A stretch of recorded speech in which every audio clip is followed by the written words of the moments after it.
Let's go. Happy Friday, everyone. Live from Borgata in Atlantic City. Scotty Braun and Todd Frazier here. Birthday boy at home recovering. Erik Kratz. How was your birthday, man? You look like way too good for 43. I know. You said it yesterday. My skin. I mean, I don't know how many times I looked in the mirror. Like maybe 1.5 times since you said that. I'm like, I do have great skin. I appreciate that.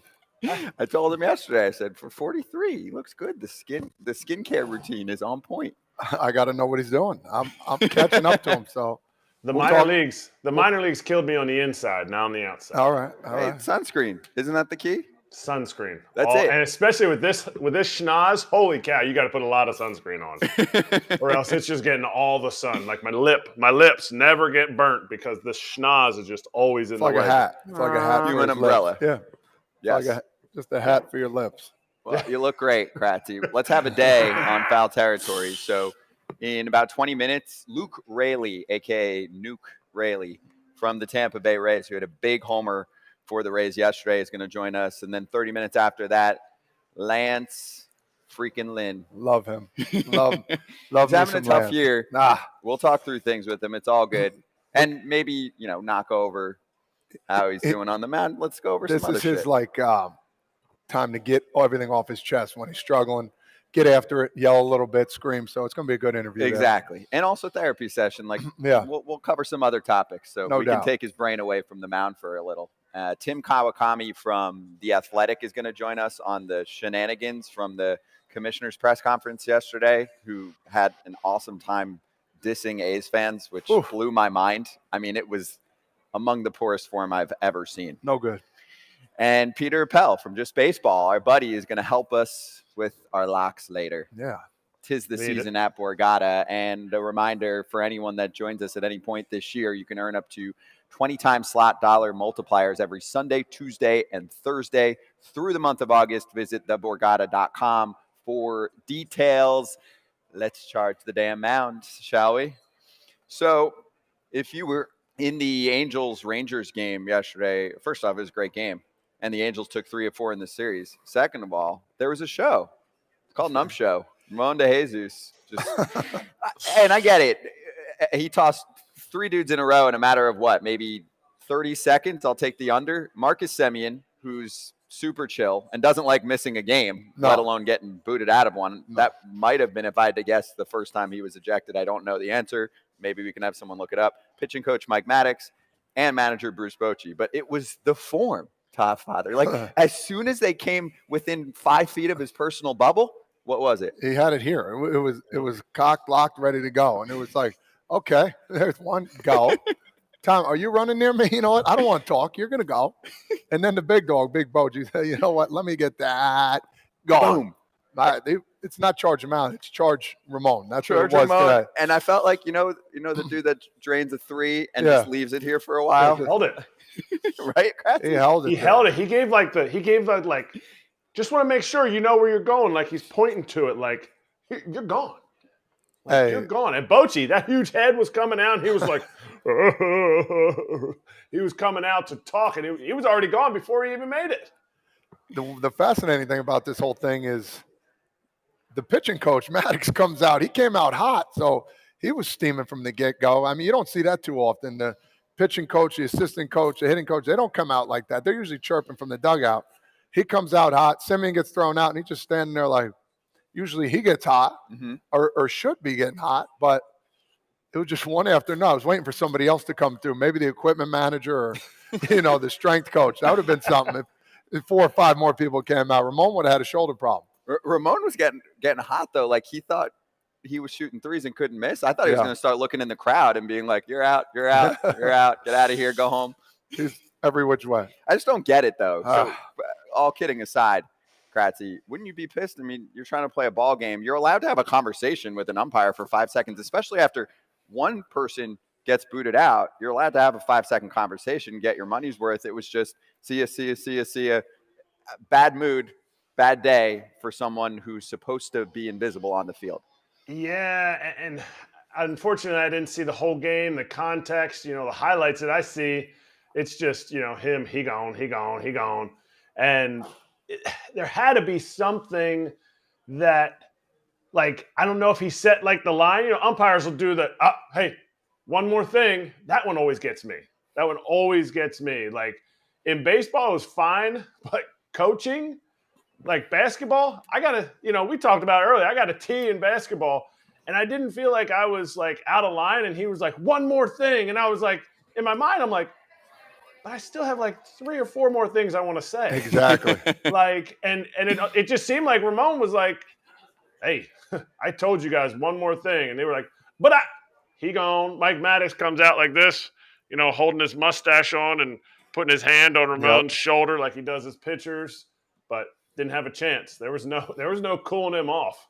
Is this a statement series for the Angels to take 3 or 4 from one of the hottest teams in the first half of the season? And at times, this was a one-man show, a little bit of pun intended. Yes. I mean, dude spanked a pitch to the second deck. Twice. His opposite field power is insane. His bat speed is off the charts, and he's doing that on a day he pitches. And he actually had been in a rut on the mound. He was fine again. Gave him a quality start. And the thing I'm seeing from him, he's got a little swagger now, a little bit more than usual. He stood there a little longer. The last couple he stood there. He's like, you know what? I'm here, and I want to let everybody know exactly who I am. Upper tank, dead center in that stadium. I couldn't do that in batting practice, for one. That's how big that stadium is. And, yeah, this is a huge statement. This is a builder for this team. 1 game out from the Yankees and I think the Astros. These guys are cruising right now. Mike Trout, we're not even talking about him. He's having a subpar year. Everybody would take the year he's having. So, all fun, take the fun out of it. This team is cruising right now. You got to like what you see, basically. So they are 4.5 back of Texas, who's first place in the division. I was talking about wild card. For wild card. I was going to say, I'm just giving standings. They're a game back of Houston. Yeah. Houston falls to the Nats. They just had an iffy series, and Ryan Presley struggled. But they're a game behind the Houston Astros, and the AL East, of course, is going to be a force. You're going to get at least one wild card team out of that division, in addition to whoever wins it, obviously. Yeah. But I mean, you got Baltimore, Yanks. I still believe in Toronto too. So, and they're right there. They're a half a game better than the Blue Jays right now, who are the 4th place team. Perfect. In the AL West, in the AL East. It is exciting. But Todd, you missed it yesterday. Scotty Braun, okay, the guy right next to you, not an imposter, not like Steve Brown. Scotty Braun said the Angels are playing well right now. So 2 days in a row, he said the Angels are playing well. Like, for him, that is like his 34-and-a-half-year-old self would have been angry at him. But now that he's growing up, he's more mature, he's at the Borgata. He is like, you just call him as you see him, Scotty. But you said it yesterday. They're playing well, and you said it today. They're playing well. 34 3/4 to you. I know now, but your 34-and-a-half-year-old self would have looked back at it and been like, I don't know, old Scott Braun. Like, you're getting old and soft in your older age. Yeah, but I want to set the record straight, though. There's a difference between criticizing ownership and organization for how they've gone about business and players on the field, because it's the same way, and we have been embraced by A's fans, and we'll get to that later. We want the team and the players to do well. It's upper management. I feel the same way here with the Halos. I feel the pain for Halos fans over the last 10 years. And I have been saying this. If you are in this kind of range right now and you're the Angels, you should be more aggressive than any team at the trade deadline. Why? Because A, most likely Ohtani's coming back. B, the only way he is coming back is if you're legit this year. So are you going to trade your ass off? And I get it. They've had problems developing prospects, so you don't want to just give them away at the trade deadline. No. But sorry, you have to in this case. Because if he's gone, the team next year is not going to be the same. Ohtani's the most valuable player in the league right now. They're not going to get rid of him. And from what they're doing now, this is the time to go. They got their 2 best players in the league. They are playing really good baseball, and they're right there. And we're almost to the halfway point. I think they got to go get a couple pitchers, man. If you want the truth, go out there and do it. Why not? Go have some fun with it. You haven't done it in years. Let's go. Yeah, the guys aren't even, like, Trout's not even having a season. I don't think Chad Wallach's going to hit 290 with 6 pumps the whole year. But I think what Trout's going to end up giving you and what Rendon, I think, is going to end up giving you the rest of the way, it's exciting. I think it's awesome. I think Neto going down, you're going to have to fill in that spot more on the field than anything else. But I think it's definitely something that I disagree with what Jim said yesterday. Jim Fletcher was on yesterday, and he kind of said, well, how do you know that Shohei really wants to win? Like what Todd was talking about, that swag, he stood there on another essentially opposite field, dead center, upper tank shot. Like he stood there. He really cares. It seems like he really cares about winning. And I know Jim's around him way more than we are. Jeff. What'd I say? Jim. I kept calling him. You're good. Sorry. Nerd police is. You have to. You got to get it right. No, you got to get it right. He cares about his name, but he's around him a lot more. He wrote the book on him, so he would know him more than me. But just watching him, it seems like he wants to win, and I feel like when a guy like that wants to win, when superstars want to win, they can take a team on their back and just carry them. I saw Christian Yelich do it with us in 18 with the Brewers. Judgy did it in 17 with the Yankees. Like guys like that are just better than everybody else. You're like, I think if you really, really want this, you might make it happen. Like I wouldn't put it by them. And you read my mind with the Trout talk. One of the best things happening to the Angels this year is Trout hasn't gotten going yet. That's a good thing. Because I don't think 31, you're toast. Now, is he going to be, the 27-year-old Trout? Maybe not, like a 200 OPS plus. Maybe not. Maybe he'll only be a 180 guy. But he's at like 125. Point being, there's a lot of ceiling still to hit for Trout this year as long as he's healthy, which is a scary thing for everyone else. And the only thing he's not doing is stealing bases right now. So after the injuries and all that stuff, but nobody really cares about that. I mean, well, actually, I take it back. I care about it because I'm trying to get over my bet saying it was over 70 steals this year. Somebody's going to get over 70. But not Trout. No, not Trout. No. I would like it to be Trout. Potentially hit it. I got to check. It won't be Trout. Between Ruiz and the A's, Acuna, one of those guys definitely has a shot of hitting your number. Yeah, I know. And Mateo went down. That hurt your chances. That hurts. And Acuna is hitting too many dingers. So that's going to hurt your chances. He is on a roll right now. That's MVP. He took a swing the other day. He was kind of off balance, and he still hit it 460. I was like, it's got some silly juice. His forward movement to the ball is just phenomenal. The leg kick coming, and then woof. It's like for me, when I did that, I'd go forward, but he stops. And my body just kept going as I'm swinging this way. So you're either late pop up or you're rollover Johnson. Yeah, and that's why I have the one-handed swing for a homer. That's the only way I did it. He's at 29. He's got a shot. Oh yeah. We're not halfway through the season yet. 69 games played for Ronald. Yeah. Once you get up in the 40 and 50s, your body's starting to get a little tarred. Okay. I like that word. A little beat up. I mean, 40s, he's a lock. That's easy. But yeah, right now, if I had to put a number on his stolen base, 60 in the 60 range, right? I'm hoping 70. Somebody.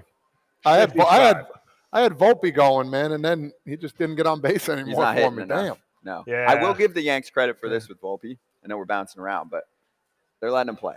That's it. That's the only credit I'll give him. Yeah. Good. Listen, dude. It's tough biz, especially in New York. You don't see many guys still playing batting 186 the last time I saw. So that's Jersey. They're giving him a lot of leeway, man. And he'll take it. He knows constructive criticism. I think he's going to be a good ball player. Yes, agreed. But you don't see that much leeway going there. Good for them. Yeah, exactly. And I give Boone credit because he's been asked a lot about this question, and he's saying, "Hey, we believe in him." Steimer, they all say it. We believe in him. We knew he's going to have the lumps, and kudos to them for sticking to what they said. Hey, we'll jump back into some headlines, but right now our first guest is ready to go. Luke Raley of the Tampa Bay Rays joining us on FT Live on a Frazier Friday. Luke, how you doing, man? How you guys doing? Thanks for having me. It's great to have you, dude. So first off, let's rewind yesterday. How fun was that dub? And for you, the big home run? Yeah, it was a good win. The A's are playing good baseball right now, and they were pesky. They weren't going away, so it was good to take a series split there, and in San Diego now, hoping to win a series here. Hey, my question to you is a funny question here. I Googled you just to see, and for some reason, why did it come up through you throwing? You're a pitcher actually. As we Googled you right there, you're on the mound. Look, it looks like you're throwing a little two-seamer right there. What do you got? Yeah, no, it was just one of those little lob balls. Just trying not to get killed out there. How did you do on the mound? It's not good. My ERA is really high.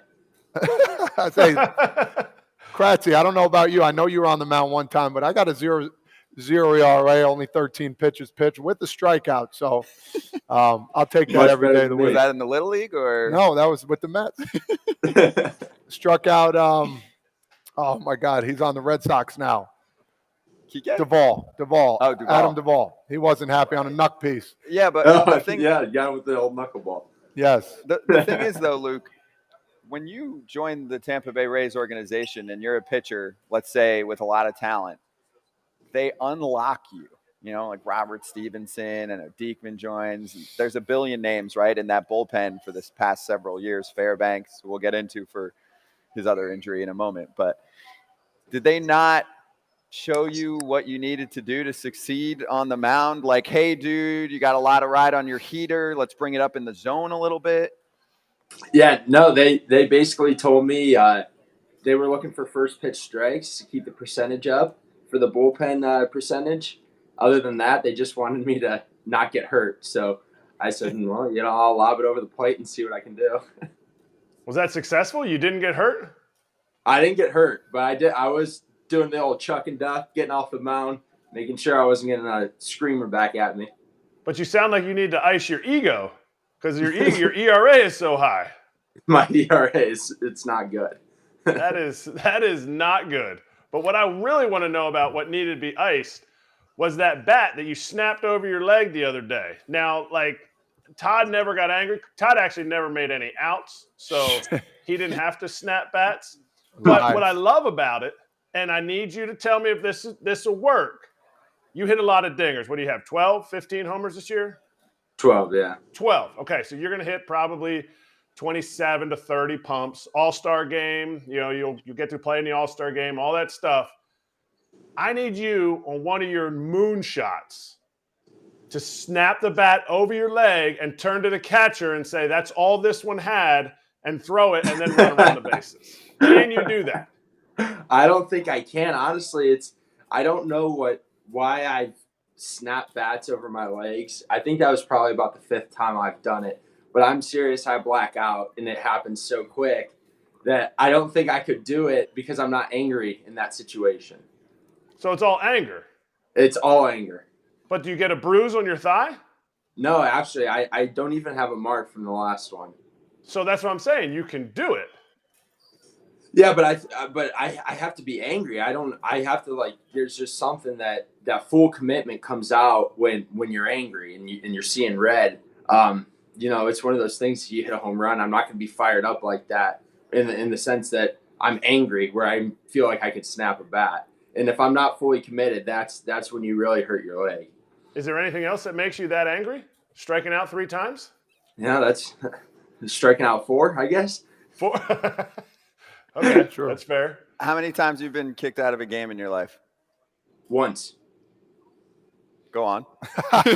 Yeah, no. One time I argued balls and strikes, and we were in high A. I was arguing balls and strikes. 3rd strike out of the game, got tossed. So I guess that's what it takes. The 3rd strikeout's always the bad one. Did you want to snap the umpire over your leg when that happened? No. I really didn't even say too much. I was arguing balls and strikes. You're not allowed to do that, and I got run. So that was that. Hey, I got one for you. So this year you seem to come out of your shell a little bit, hitting really well. You hit your 12th home run. Talk to us about the adjustments you made, if any, anything in the offseason that you did, because this is stuff like I wish I knew, because I always did the same things and I kind of stayed same. But for me, I didn't look at film as much because I didn't like the side angle myself. But for you, like, was there something that clicked, or is there, somebody you talked to that you said, you know what, physically I need to do this, or mentally I need to do this? Talk about the adjustments you're making this year. We had a lot of conversations during the season last year about things we wanted to go into the offseason and work on. Two of the biggest things were I wanted to minimize my leg kick and I wanted to minimize my hand movement. So essentially I went into the offseason and I would take my normal load that I had for the last 5 years and get into that kind of launch position. And then I was just hitting from that launch position, and that's where I essentially ended up in my stance this year. So my hands are closer to my body and back further. My stride is just a stride, not a leg kick. I think the minimized movement has helped me recognize pitches better, be on time to a little extra velocity that you see in the big leagues. So I think that they were big adjustments and have kind of led me on the right path. Now you said we. Who is we? Is that Motor in you? Is that Motor, Dan and Brady, two of our other hitting coaches here. I had the full conversation with all three of them here in the big leagues, and then Will Bradley last year was our AAA hitting coach, and he helped me a lot in that conversation as well. So Dan, Money was in there? Was Money, did he get in there and show you how to hit it, or is he just like, this is what you should do? Yeah, he told me. He just told you? Yeah, exactly. Now when Chad Mottola is who we were talking about when I said Motor. Chad Mottola and I were teammates. He taught me a lot of things, like don't change after games so you can wipe barbecue sauce on your undershirt that you wear. Yes. Like, he taught me a lot of valuable AAA type of lifestyle things. But he's an incredible hitting coach. Mm-hmm. Now, Money is the, what would you call him? He's like he's kind of more of like more of an analytics kind of guy, break down the swing like that. And Money is probably, just a tick bigger than my pencil. And Motor is an absolute hoss. Motor's like, he looks like he still plays, except for the gray hair and the fact that he needs a Red Bull to be able to open his eyes. But what can you take from both of those guys, with Motor having the career that he had and Money with all the respect that he has in how he can read different things? Like, how do you say, like, are there some days when you're like, hey, Money, I need to know what this is, and like other days you're like, hey, Money, shut up, I need to listen to Motor? Or how does that work for you? No, that's something that I think is really interesting here. They have kind of a hands-off approach, and they only help you when you want help, which for myself is all the time. I'm always looking for answers, new things, any kind of trick. So, I think Money has helped a lot in looking for tips as a hitter and other little things that, he brings to the table. And then on the swing side of things, Motor has just been fantastic. I mean, he'll catch me the day I had the bad day in Oakland. He came up to me after the game and was like, I think you're drifting forward just a little bit. So we went to the cage yesterday morning, really focused on not drifting forward, and it seemed to help. It's funny because we were just talking about that drifting forward. That's a big thing, not only in professionals, but for young kids too as well, which I know Erik does, and I know AJ does with their young adults, trying to get them to understand to stay on that backside a little bit, use your backside to come through, not necessarily need launch angle and all that other things. But for you, 90th percentile in exit velo, your sprint speed is up, your hard hit percentage is up, your barrel percentage is up. Things that I never would have thought about when I was playing, but it's phenomenal. It's a test to you, how you're working. And I would say to you, a key thing would be less is more. Would you agree with that? Absolutely, 100%. I think that was the big message this offseason, and what I did to my swing is less is more. I'm a big guy. I don't need the extra movement to add power. I just need to make good contact. And it's still what I struggle with. I mean, you just said, like, the hard hit, the barrel, it's all there. But the chase chase rate is still high and the swing and miss is still high. But that's the player I am, and I don't think that that's ever going to fully go away. I can continue to work on it and get better at it, but I think having a less is more approach helps in that situation where it helps me swing and miss less. Luke, you seem like a really nice guy. I want to give you the opportunity to curse if you'd like. You're allowed to on this show. You're allowed to give me a fuck yes to this answer if you'd like. Okay. I know you have to be on your best behavior on TV and everywhere else. All right. But more players listen to this show, major leaguers, your colleagues, than any other show in baseball. Are you an all-star? I would love to be an all-star. I'm not gonna give you a fuck yes on that. There's a lot of people deserving to be an all-star. I really don't focus on it. I can't truly tell you like with 100% honesty that I feel that I'm an all-star. I would love to be an all-star. I'm going to continue to work and play hard to put up numbers to try to be an all-star. But I'm not going to sit here and tell you, fuck yes, I am an all-star. Whatever. I at least give him credit for dropping 2 F-bombs during that. No doubt. Okay, I'll expand it. How many Rays all-stars are we going to have this year? Because I'm looking down legitimately, like being real with myself and going, in some years, I could probably pick out about 9 dudes. Now, last year, the team high for all-star sent from one ball club was 6. So you're not going to get 9. It's just not realistic. So you want to just rattle off names without saying all 26? Well, I would say that Shane McClanahan is a lock. Yandy should be a lock. Randy should be a lock. Wander should be a lock. I mean, those 4 for sure. I think Josh has done awesome. Josh Lowe, Harold Ramirez, Zach Eflin, and myself, I think could very well make the team. There you go. I'll add one more even. Isak. I mean, and Isak. Isak. Yeah. That's why I'm looking down the lineup. I'm like, all right, hard to forget. Some guys are going to get screwed here, unfortunately. You know, right? 100%. There's just too many of you on one team. And do you think that at this point in the world, we should just say, hey, let's take the best guys there, or maybe we be looser with the restrictions on rosters, and whoever gets voted and placed in gets placed in. Then once that's done, if there's a few remaining teams, right, like A's, Tigers kind of ball clubs, and they don't have an all-star that gets selected, then we just add them afterward? Or you think we've already got so many and not everyone gets a medal? No, I don't know. I think the all-star game should be broken down for, how you've done that season. And I don't always think that that's the case. I think it should be the best numbers for the season, get into the all-star game. That's what makes you an all-star for the year. It's not a career thing. So that's always been my opinion on it. But I'm not in agreement with everyone gets a medal kind of thing. It is what it is. You have a good season, you're an all-star. You deserve it. Got my vote. Yeah, no doubt. Hey, the nickname, Nuke, Luke the Nuke, man. Talk to me. When did you get that? Was that like a high school thing? Was that a girlfriend that said, you hit nukes, man? Let's talk. Where did you get that nickname from, man? Honestly, I have no idea where it came from. All of a sudden, people started saying nuke, nuke, nuke. I was hearing it around the clubhouse a little bit, and Brady North, one of the hitting coaches, kept saying, "Put on a T-shirt, put on a T-shirt." I'm like, What are you guys talking about? So, but yeah, it's kind of caught on, and even my family will send me text messages after a home run and be like, "Oh, Nuke, you got another one." Love that.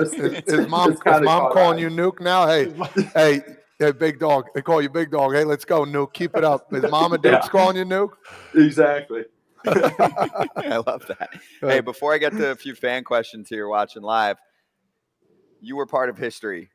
They had the reverse boycott the other night. The Rays broadcast did an awesome job covering it. I mean, that is one of those games that you are going to tell kids, grandkids, fam, friends about forever. How cool was it to be a part of that, where fans show up and represent a city that unfortunately is going to lose its ball club?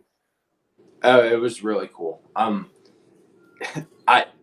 I've never actually been a part of a playoff game in the big leagues, but I'll tell you what, if that's what a playoff atmosphere is like, it's going to be crazy. They were loud. They were into it. They were engaged. I mean, they got their point across. There's no question about that. Yeah, and they're playing good ball too for the Yeah, week. no doubt. Felt like a soccer match in Europe or something. They're just loud, banging drums, people screaming, chanting. I thought that was really, really cool of them to do that. Yeah, it was very unique and really special. So, Luke, I'll give you a few fan questions. Drew said, have you ever tried to do the Randy cross-armed celebration? We do it. We'll do it in the outfield. We'll do it in the outfield after we win a game. I let Randy kind of do that. That's Randy's thing. I'm more of a high five and get my butt back into the dugout kind of guy. But that's Randy's thing, and I love it.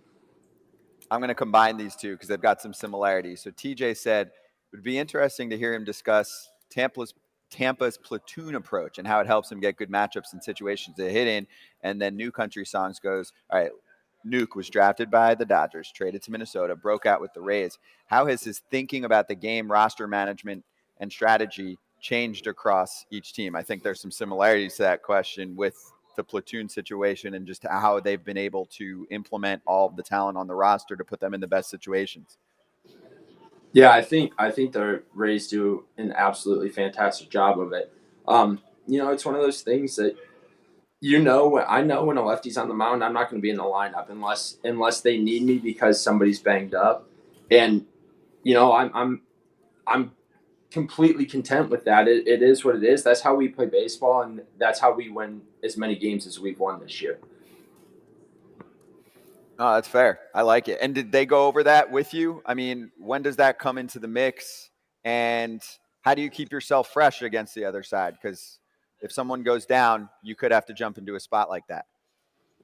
Yeah, I mean, you always stay ready and stay fresh in those situations. We have machines. I work off lefty breaking balls off the machine and do some other things off the machine to keep myself ready to face lefties. I mean, I still will face some out of the bullpen every now and then, but it's not even something that they really talk to us about. When I got traded over here, the one thing that they did mention was, hey, if you're not starting, that doesn't mean you're not playing today. And they've made that very clear. They're going to put you in. When they think there's a good matchup for you at the plate, they're going to put you in there. And if you were struggling, do you feel like you would be like, ugh, I hate that they don't put me in. I hate that, or is that just an excuse for guys who are struggling? And since you're having success, you're like, yeah, I love it.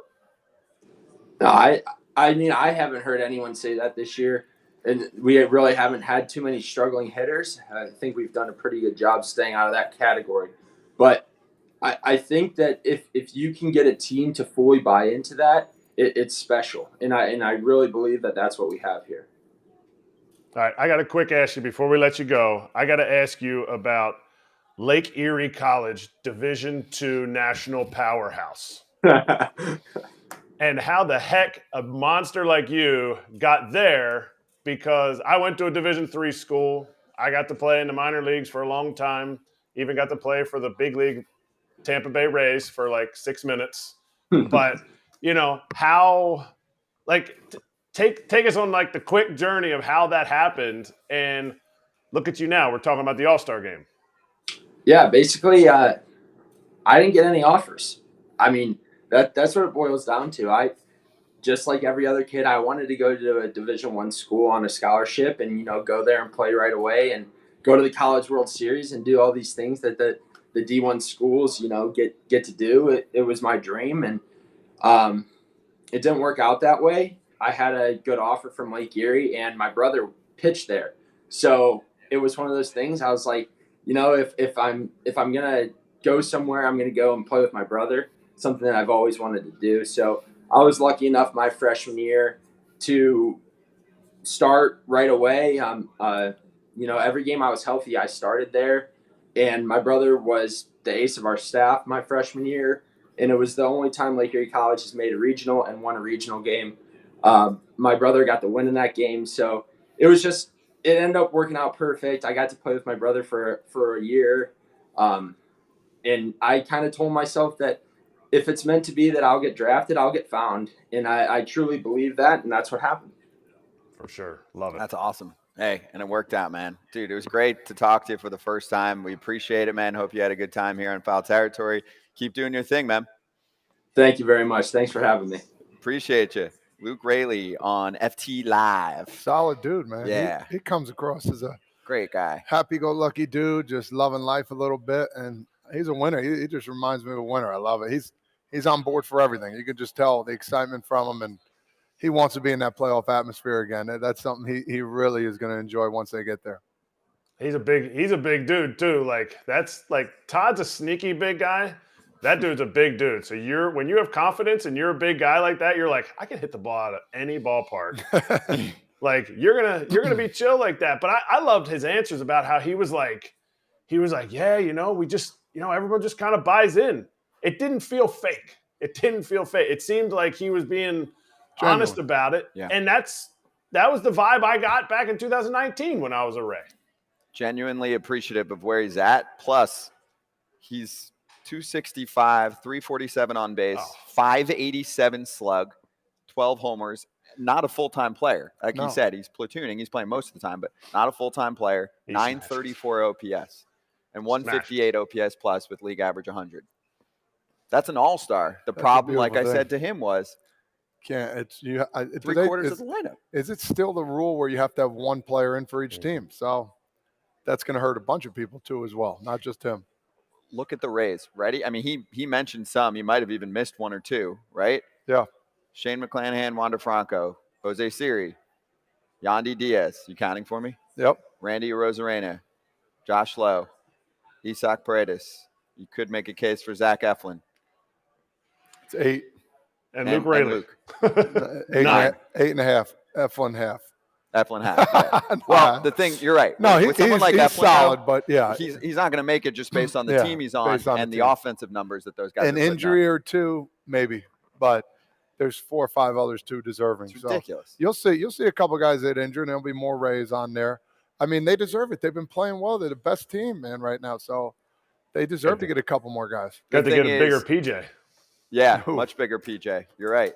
Some of the guys also are flashy, which is great. I mean, that's fun for the All-Star game. Like Luke, it's great for him to come on a show like this because people want to get to know him. He's a great dude, right? And, yeah, he gave us the Randy.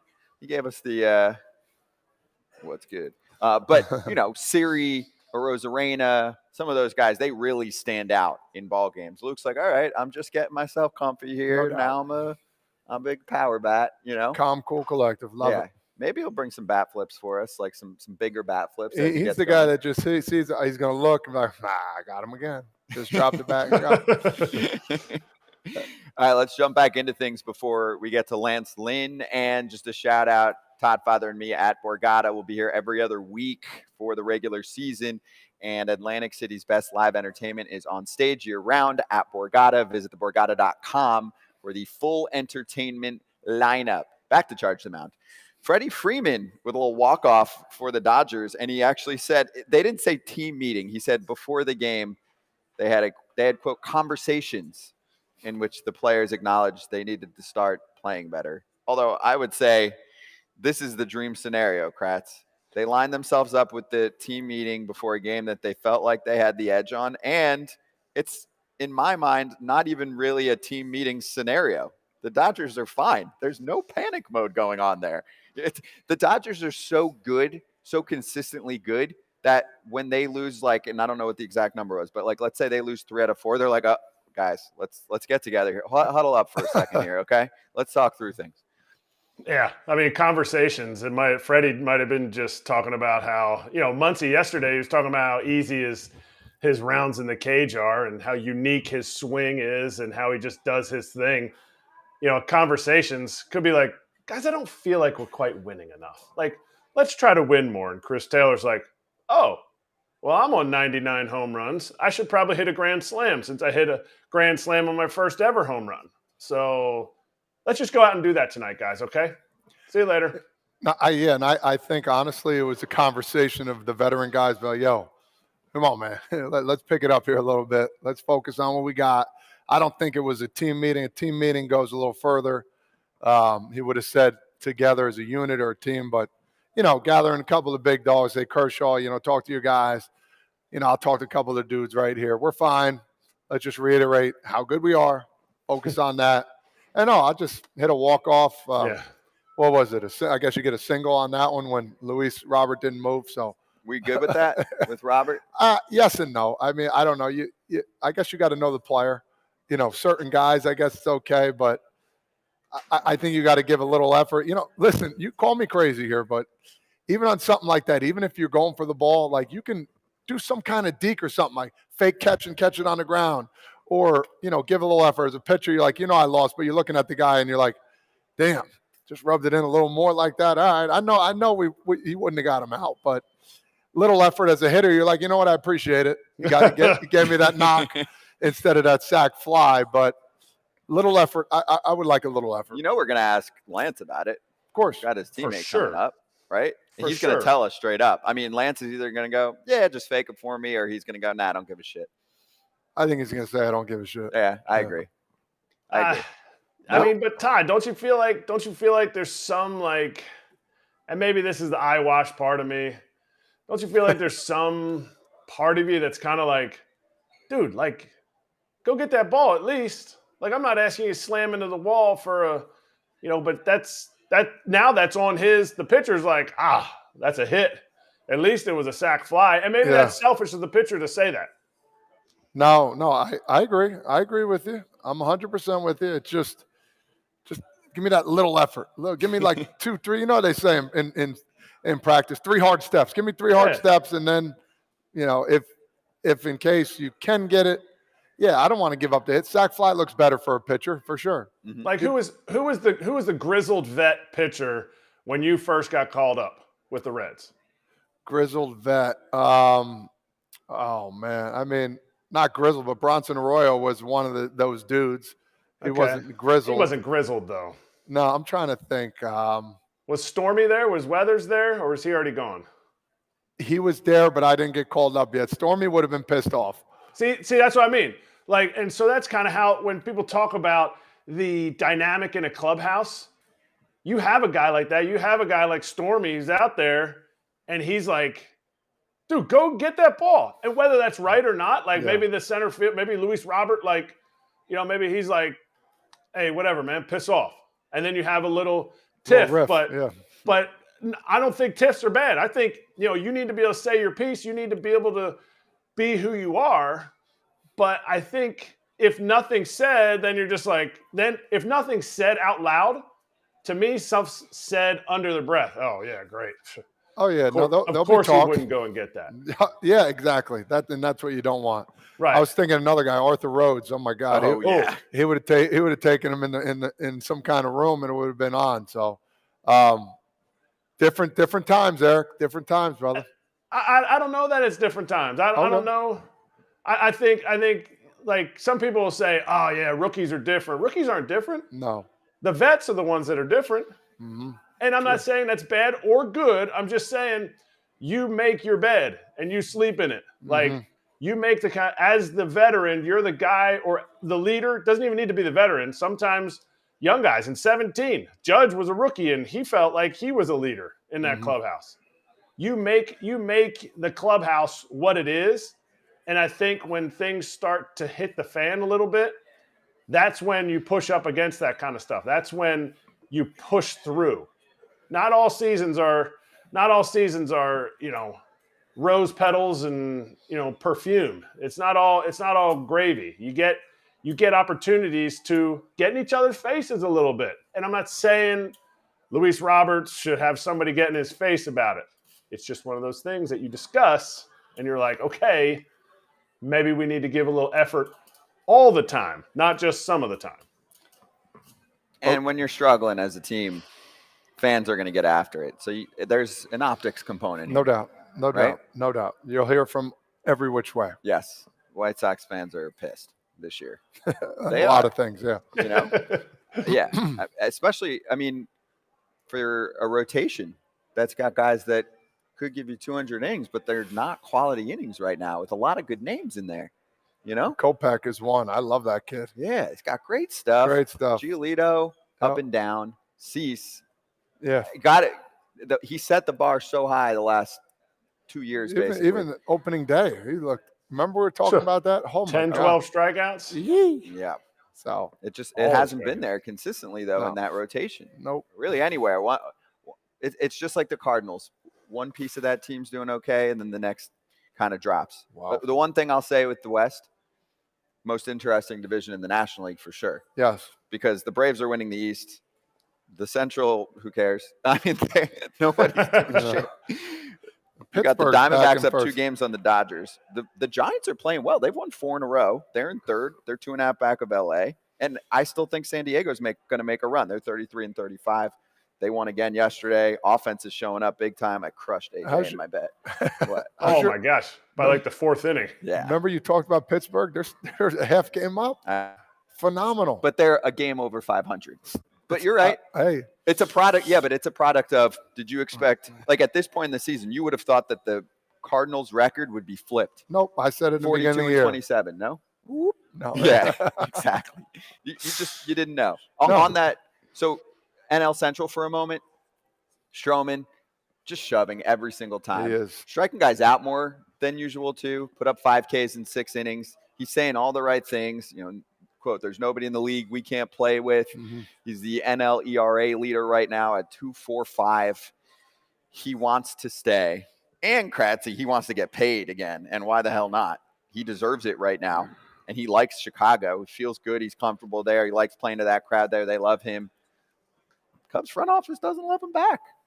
I mean, those are the facts right now. And no, they don't have to. But it sounds like he wants a big paycheck. Cubs don't want to go there.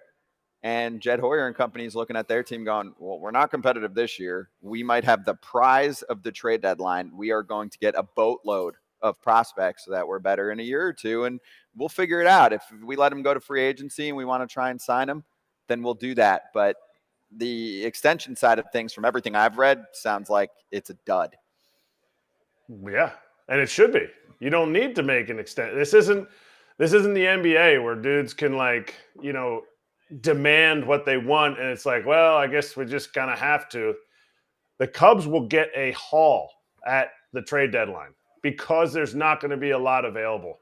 And, I don't think they're going to get as much for Bellinger as they will for Stroman. But if Stroman continues to do what he does, how many times has the ERA leader been traded? Because there's so many teams that will be calling for what he's got. They're just going to wait. If the Brewers keep sliding, I think Burns could be in there because the Brewers don't have to be as out as other teams. Whoa. You're saying they might deal him? I'm saying the Brewers might deal somebody that, like a Burns type of guy, just like they did Hader last year. Impact right away for their team or for prospects? I mean, I think they can get both. I think they can get impact right away for their team. I think they would make that move. The Brewers have to show that they're going to win. They've won very few games recently, and they're not afraid of saying, okay, well, we're not going to re-sign him. Like, I get it. Burns is not a free agent, but if we're not going to put another, $15 million into him next year as a pitcher, they're not afraid to trade him. I mean, they showed that last year. I get it was under a different GM, and Matt's a different GM than Stearns was, but I don't think if the price is right, they don't feel like they're out of it. Getting rid of Burns, they would definitely trade him. How'd that go last year when they dealt Hader? Forget the results. How'd that go with the way the team reacted? Well, terrible. Look at him. He's the one. No, I'm just kidding. No, I know what you're saying, but in my opinion, the way baseball's been going now, I know you're saying they get a big haul. I think since teams know that they don't want Stroman, I honestly think that teams will be like, here, take it or leave it. We'll take him, but this is all I'm going to give you. Today. For Stroman. Today. Okay. Come July 29th, teams will be like, okay, who do you want? 1, I don't 2, know. 7, 4, Really? I don't know. I don't. Teams are going to want him so bad. Teams need starters so bad. I understand, but I don't think – could you see what people do or what GMs and presidents they do back in the day? Like, it hasn't really bode well for some people. So you're going to see some teams that really want guys that are going to say, you know what, this is what we're going to offer. And look, in my opinion, this is what we're going to offer, take it or leave it. And like, all right, well, they didn't want to trade him, so it's not my fault. So then the fans are like, why didn't you get this guy? Well, this is what we offered. This is what we tried. This is what we thought was a good deal. I don't see it being that big of a monster trade as you guys are talking about. Angels. Whoever the Perry whoever on the line 1. Angels on line 1, Astros on line 2. Who else? But that's perfect. Perry on line 1. Okay, I'm Perry. You're Jed Hoyer, GM of the Cubs. Ready? Pick up the phone, Jed. Oh, Jed, I've yes. been calling you all day. I know. I was busy. Jed, busy what do with you my soccer want? Team. No. What do you want? I want your 1, 3, 7, and 10 prospects in your Bobo organization. Okay, so here's the deal. I can can do that, but I'm also going to throw in Artie Moreno's country club membership for you because I need it that bad. Oh, okay. That's not going to happen. Yes. Sorry. Sorry, the Cardinals have clawed back into it. They're calling on line 2. Hang on. Number 2 prospect as well. Erik, stay on the line. Stay on the line. Okay. Thank you. Okay, 2 country club memberships. All right, bye. We will have to see. Yes, we'll see. I think he's getting dealt, though, and I think it's going to be a big haul. We'll see. Not saying he's not going to get dealt. I just don't think it's going to be as big of a haul as you guys think. Okay. This one's interesting. Yogi Berra had World Series rings stolen, the late great. And I will say this part. They finally caught these fuckers. 2014, man. It's almost 10 years. These guys were stealing all kinds of shit from human beings. This was a big deal. This was Montclair. This was in Jersey or Little Falls, whatever. They're surrounding towns. North Jersey. That I played there for I played on a visiting team, the Sussex County Miners, against the Jackals? The Jackals, yeah. Yeah. And it's right down the street there. I've been there a bunch of times. I was actually there in '98, met Yogi there when we won the Little League World Series. And they were just getting the Yogi Berra Museum going around that time. So Roger Maris's MVP trophy, right? The 10 rings. And from what I heard, they melted it down. Like 9 of his rings. 9 of his 10. 9 of his 10. That's brutal. That is just god-awful. Those people, they should be in a lot of trouble. And for what they did, this is Americana. This is like stuff that you can't get back anymore. Mm-hmm. Like, I want to see the rust on those rings. I want to see the rust on that MVP trophy. That's what makes it beautiful. And for people, it's just dumb people doing crap like that drives you crazy. I think the Hickok belt thing. I think the Hickok belt, I didn't even know about this until it was stolen. The number 1 athlete in the United States got an award. Like, we need to bring that back. Yeah. Oh, that award you're saying? Yeah. Is that not a thing anymore? It says it ended in 1976. It was given to Roger Maris. The Hickok belt was awarded to Maris in '61 when he set the single season record for 61 home runs. See, time flies. I just didn't realize that it stopped in '76. Yeah. And these guys have been doing it a long time too, from what I heard. So decades. They're going to be. I feel like they should give them some kind of big problem. They need to be. First off, they're going to get charged for theft. Of course. I would assume millions and millions of dollars. What else can they get charged? Yeah. What else? I mean, this is just something else. I don't understand.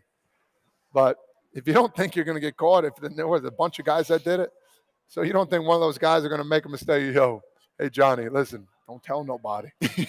I got 9 rings. Oh, cool. What kind? Just Yogi's World Series. Oh, yo, Billy, you hear that? What idiots? Just what idiots, man? It's asinine. Took them a while to catch them, though. It did. Yeah. They got caught. Got them. They got. Do you guys have any teammates that were worried about their stuff all the time? That were worried about their stuff, or teammates that you were worried about your own stuff? Because they were going to. Aroldis Chapman had some in a hotel in Pittsburgh. Oh, did he get a bunch of stuff? Got a bunch of stuff stolen. That was a big old saga. But he had some jewelry worth lots of money, so I think he's doing just fine, though. But still. He is. He's made plenty of dough. You got to be careful. So was he, because you played with him, was he walking around with, tens of thousands of dollars of jewelry, and he just throws it on the table? Oh, let me go grab the breakfast buffet. No, nothing like that. He put it in his locker, but. Lock it up. But it was more than tens of thousands. His watches were pretty sweet, man. It was like hundreds of thousands. I think he chipped his tooth on one of the So he had a necklace like the size of my hand just dangling down here.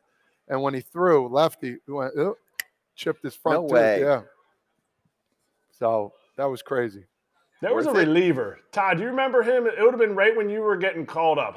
Man, I wish I remember. No. He would go whatever team he was at, and maybe a player that we have on, we'll have to ask about it because this is dumb if I don't remember his name. I never played with him, but they told me he's like, I am a kleptomaniac. He's like, I want to steal things. Like, you guys need to lock your stuff up. And he told his teammates, and I just thought it was the funniest thing ever when somebody told me about him. We were playing against him in AAA, and he was like, it was a reliever. You got to find that out. I got to find out who it was because it just made me think like this dude's just like you're in the bullpen. All of a sudden you're trying to warm up. Where's my glove? Hey, who took my son? Come on, man! Like, give me my. All right, here it is. I told you guys. You gotta lock your stuff. I gotta figure out who this is. I'm gonna ask some of my old teammates who that was. I need to know. We were reminded behind the scenes here. Puig has had his stuff taken at least 4 times, thousands and thousands of dollars of jewelry. I mean, sometimes. I mean, the swag on the field nowadays is at an all-time high. And I will say this, and this is under the let the kids play category.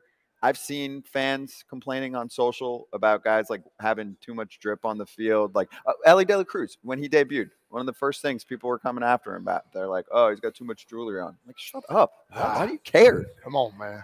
The only thing I always question is the dudes that are riding in the AA, AAA buses, and they got the Louis Vuitton bag, and they got the going across. I'm like, wait a minute, like, what do you have to go up? Like, I always thought you got that once you made the big leagues. Like, once you're in the big leagues, then what do you have to go up to? What's above the Louis Vuitton bag? You bring Louis on the bus. Louis comes on. Actual Louis just comes on. Louis Guillorme comes on the bus. Luis Guillorme hitting a little single to left. Yeah, but if you're a signing bonus, baby, you got it a little bit. Yeah, but then what do you upgrade to once you're in the show? I'm the wrong guy to ask for that because I don't buy fancy shit. That's what I mean. I don't know. I'm not sure. Hey, let's get some help. Let's get some help. Our guy from the White Sox, Lance Lynn, joining us on FT Live right now. Lance, what's going on? How much drip is too much drip?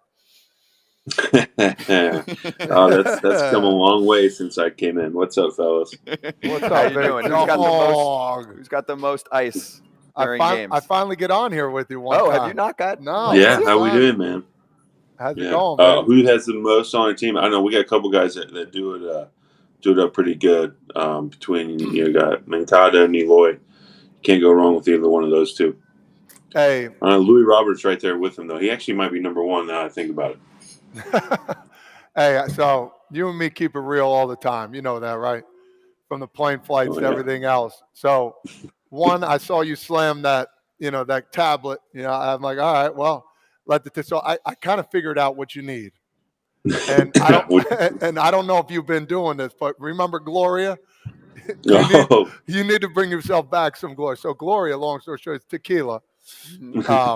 It's a flavored tequila that me and Lance and a couple of boys like to drink. Have you been talking to Gloria lately or no? I have not seen Gloria since we played with Jesse Chavez. That was his go-to. So I don't even remember what flavored tequila that was, but yeah, he pulled that out that year, and you're like, "What in the world?" He goes, "Yeah, man, been trying this all off season. You guys got to try it," and everybody got hooked.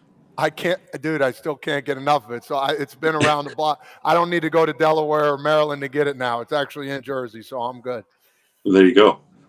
I'm gonna. You got everything you need in Jersey now. I'm going to send you a bottle of I don't know about this. And you said, who is it? Jesse Chavez brought it? Yeah, Chavez, yes. Have you seen Chavez, by the way, what he's doing this year? Dude's 39, having a career year, and we're part of the crew that's trying to get him to the All-Star game. Ken Rosenthal just blasted it out to the world, too. And fans are like, thank you, because obviously no one's paying attention to him outside of Atlanta. Yeah, no, Chavi's a national treasure, so for him to go to the All-Star game, that'd be perfect for everybody. You got a guy. Look, I mean, he's played for every team twice, I think. But Chavi is one of my favorite teammates. Man, he keeps it real every day. Makes you have fun when you come in, and he's always going to show up and do his thing. So it's definitely fun to see him do what he's doing. I want you to one up my Jesse Chavez story. Besides the fact that I hit a dinger off of him, that's here and there. Humble brag for me. In spring training with the Pirates, we got our meal money, and you know how they used to give us the cash? Everybody put their meal money together when we were all hanging out at an establishment, and he licked the urinal cookie for everybody's meal money. Oh, so I need you to I can't up beat a Jesse that one. Chavez story. Man, you can't beat that one. That was when he was young though. He's real young back then, wasn't he?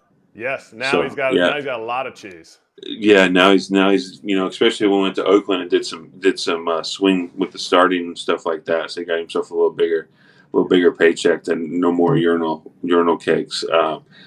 You can't top a urinal cake licking. He went there. I didn't know that about him. I'm gonna have to reach out to him and be like, man, you really come a long way. He has definitely come a long way. Hey, is Jake Berger an all-star this year? Man, you see what he's doing since he showed up? Why would he not be? Guy just whacks homers, bro. I don't know what else to say about him. He just absolutely just whacks at whatever baseball's thrown at him. I love it. Whacking home runs, doing everything he's asked. Man, this guy has gone through a lot in his career before he even got to the big leagues with the Achilles stuff. But you're seeing a guy who really wants to be great. He works hard every day and just loves baseball and loves to hit. So it's fun. It's fun watching guys like that come up and show what they're made of when you kind of get counted out, whether it's injuries or get stuck behind people and stuff like that. He's showing people what he's made of, and that's awesome. What's his attitude like? I feel like when it's someone like Jake who had to overcome a lot, devastating injury. I know he thought about quitting. His parents talked him back into playing ball. Does he walk in there like with swag, hey, I belong here, let's go, I got a lot of confidence, or more of the appreciation factor? Like, damn, can't believe I'm back here in the bigs and I'm looking like a 40 homer guy now. Yeah, I think it's a little bit of both. I think he knows he can hit and he knows that he can play here, but he's also just appreciative that he's here. It's like he's like a little kid, man. He grew up in St. Louis, so he had the luxury of watching me play when he was in high school. So he lets me know that all the time. So he's a baseball fan at heart, and he loves the game. So you see that every day in him. He just loves to be there, loves to go through the process, and he loves to grind in the cage. And guys like that are fun to watch, especially when they succeed. Hey, so question for you about yesterday's game. And obviously Jake stole the show 2 days ago, but yesterday, any issues with, and it was Louis, right?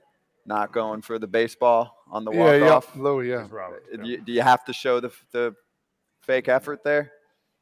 You know what? You know that the game's over, so you understand the process, but you also know that the pitcher's out there grinding his butt off with a guy starting at second to start the inning. So it's one of those things where you help your teammate out, you get him an out, and it doesn't hurt as bad, but the game's over right there on that ball. He has no chance to throw anybody out, so you understand what happened. But as pitchers, we always need that extra one out on the thing, that inning and a third or something like that. It just makes it hurt a little less.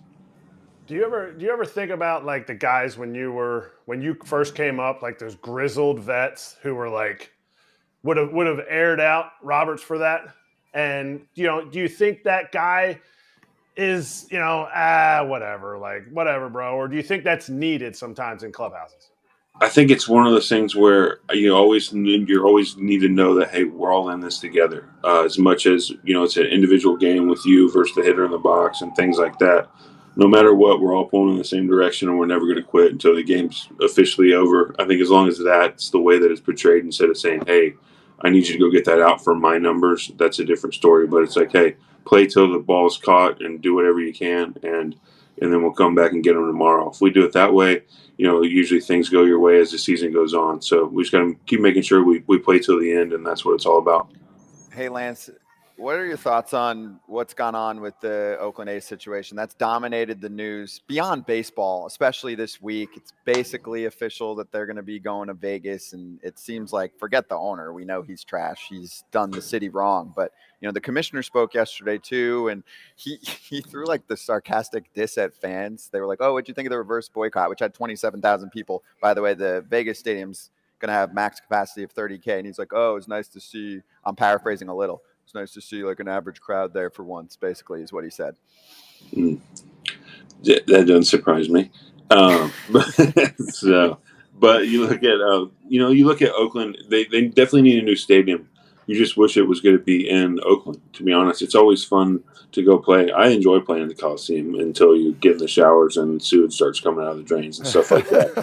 But all those old ballparks are always fun because you're like, man, this is where other guys played that you watched growing up and that you idolize. So you're going to miss some of that. But they definitely need a new ballpark. I read something where Harper said that, they had the expansion hockey team and everyone kind of rallied around them because it was theirs. I understand how the city of Vegas could be like that too. Man, we'd rather have an expansion so it could be ours from the get-go instead of getting somebody, somebody that's transferring in type thing. So I'm anxious to see what it all really comes down to. But when it's said and done, Oakland, the players and things like that, they needed a new ballpark, and I wish it was going to be in Oakland, but it looks like it might be heading to Vegas for sure. I feel like when I listen to Manfred talk, do you feel like he has baseball's best interests at heart, or do you feel like there's some ulterior motive? I mean, you're looking at a guy who's got to run a business, and I think it's sometimes more about the business than the game for him, and I guess that's his job. But when I see, NBA and the way that their commissioner works with their players and stuff, it just has a little different vibe than ours does. But that's just the way it goes here. So I think it's more about business, more about it getting expansions, and more about making as much money as possible. And it's not always about maybe the players and the fans as it should be. But if we go out and perform and put on a show, then I guess we're doing our job.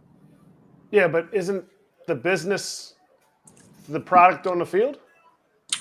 We've been saying that our whole careers, haven't we? When you played, you're like, man, it's about us on the field, people coming to watch us and us putting on a show. But the more and more you play, the more and more you realize we don't matter. They're just waiting to bring the next 21 to 24-year up, and fans are going to root for him no matter what. So if we lose for a couple of years, who cares? Blah, blah, blah. We don't have to put the best product on the field all the time. So I think it's gone away from that. It used to be, hey, let's go get the best players on each team each year to see what we can do. Now it's, how can I make the best business model possible? And that's their right as owners, man. They bought the teams to make money, except one, the Mets owner seemed to buy the team to make sure he wins. So it's all a little different now than it used to be for sure. Do you feel like there should be two roles for a commissioner, like CEO, business manager type of role, who's thinking about the dollars and cents over everything, which seems to be the case for the most part, and then someone who's actually overseeing the game, the rules, all of that, and still be in the league office, but it feels like two different jobs? Yeah, it definitely does. And when you look at, especially when it comes to player relationship with the commissioner, it's not at an all-time high. I can tell you that. So you need a buffer there, whether it's somebody that can actually come in and articulate that they care about the game and care about the players, and not just doing whatever's best for the owners. So you're going to have that back and forth. You wish there was actually more of a back and forth. Right now, it feels a little one-sided that. He's a commissioner of baseball, but his job is to make the owners happy and make them a lot of money, and the players just got to deal with whatever comes.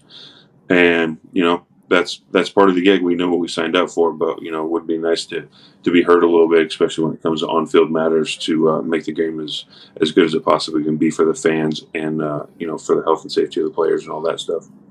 Hey, you brought up the Mets, so for me, you see a guy like Cohen buying every which way, man. And it's just it's weird because we talk about this all the time. Like, owners always say, oh, small market this, small market that. They can buy whatever they want. Why aren't guys doing what Steve Cohen does?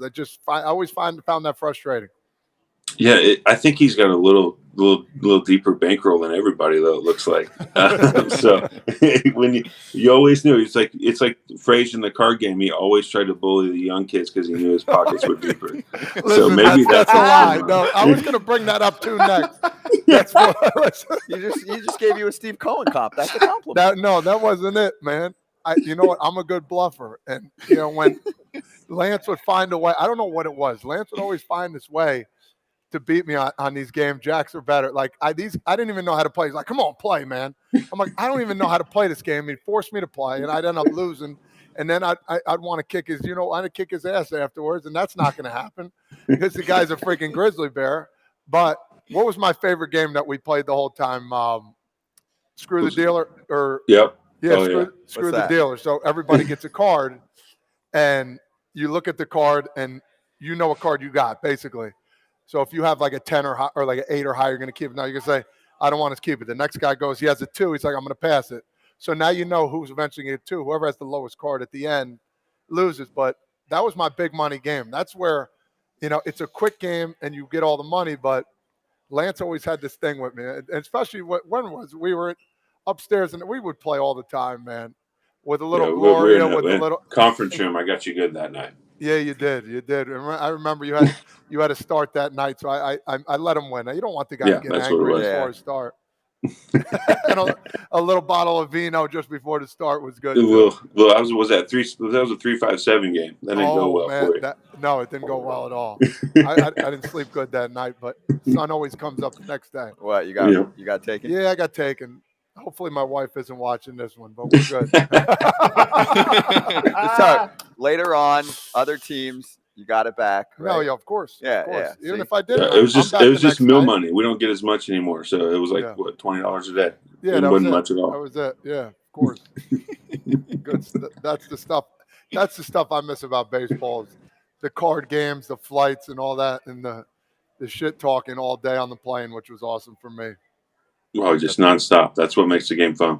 That's why you're here. That's doing shows here and you're at a casino. Are you still playing cards on? Is there any newcomers that are coming in playing with you guys? We've got a Blu-ray game going on that's pretty good. We got Benintendi and myself and a couple of younger guys. So we take it easy on them, and we're milking them into middle of the season here. Then we can get them going. Show them your shirt. Yeah, I got my shirt on here. Positive vibes here. There you go. Yeah, he's got a straight flush. I'll take that every day of the week. Royal flush, right? Yeah. No, that's Royal. That's Royal. Nice. That's hot. Hey, ask him about your boy, the 2-year-old. Went viral. The video went viral the other day. I don't know if you saw this. You dropping an F-bomb on TV, and I think you might be able to see it here if we could play it. The guy, you could see the guy actually played the video. He rewound it. I don't know if he told his son to say the F word, but it's not live, so I don't know how this even happened. I think it was genuine, and we'll throw to it in just a second here. So yeah, we're gonna play it because they asked him on social. People were like, "Oh, you drew this up," and he was like, "No, I'm just playing it again for you because every time I play it, the kid reacts to it." But on TV, you could see he rewound it though. Yes. But he was saying like he did that, so I wanted people to see it. So I recorded he's it. looking for some clicks. I thought it was okay. Garbage. Well, let's let Lance decide. I thought it was garbage. Off the plate.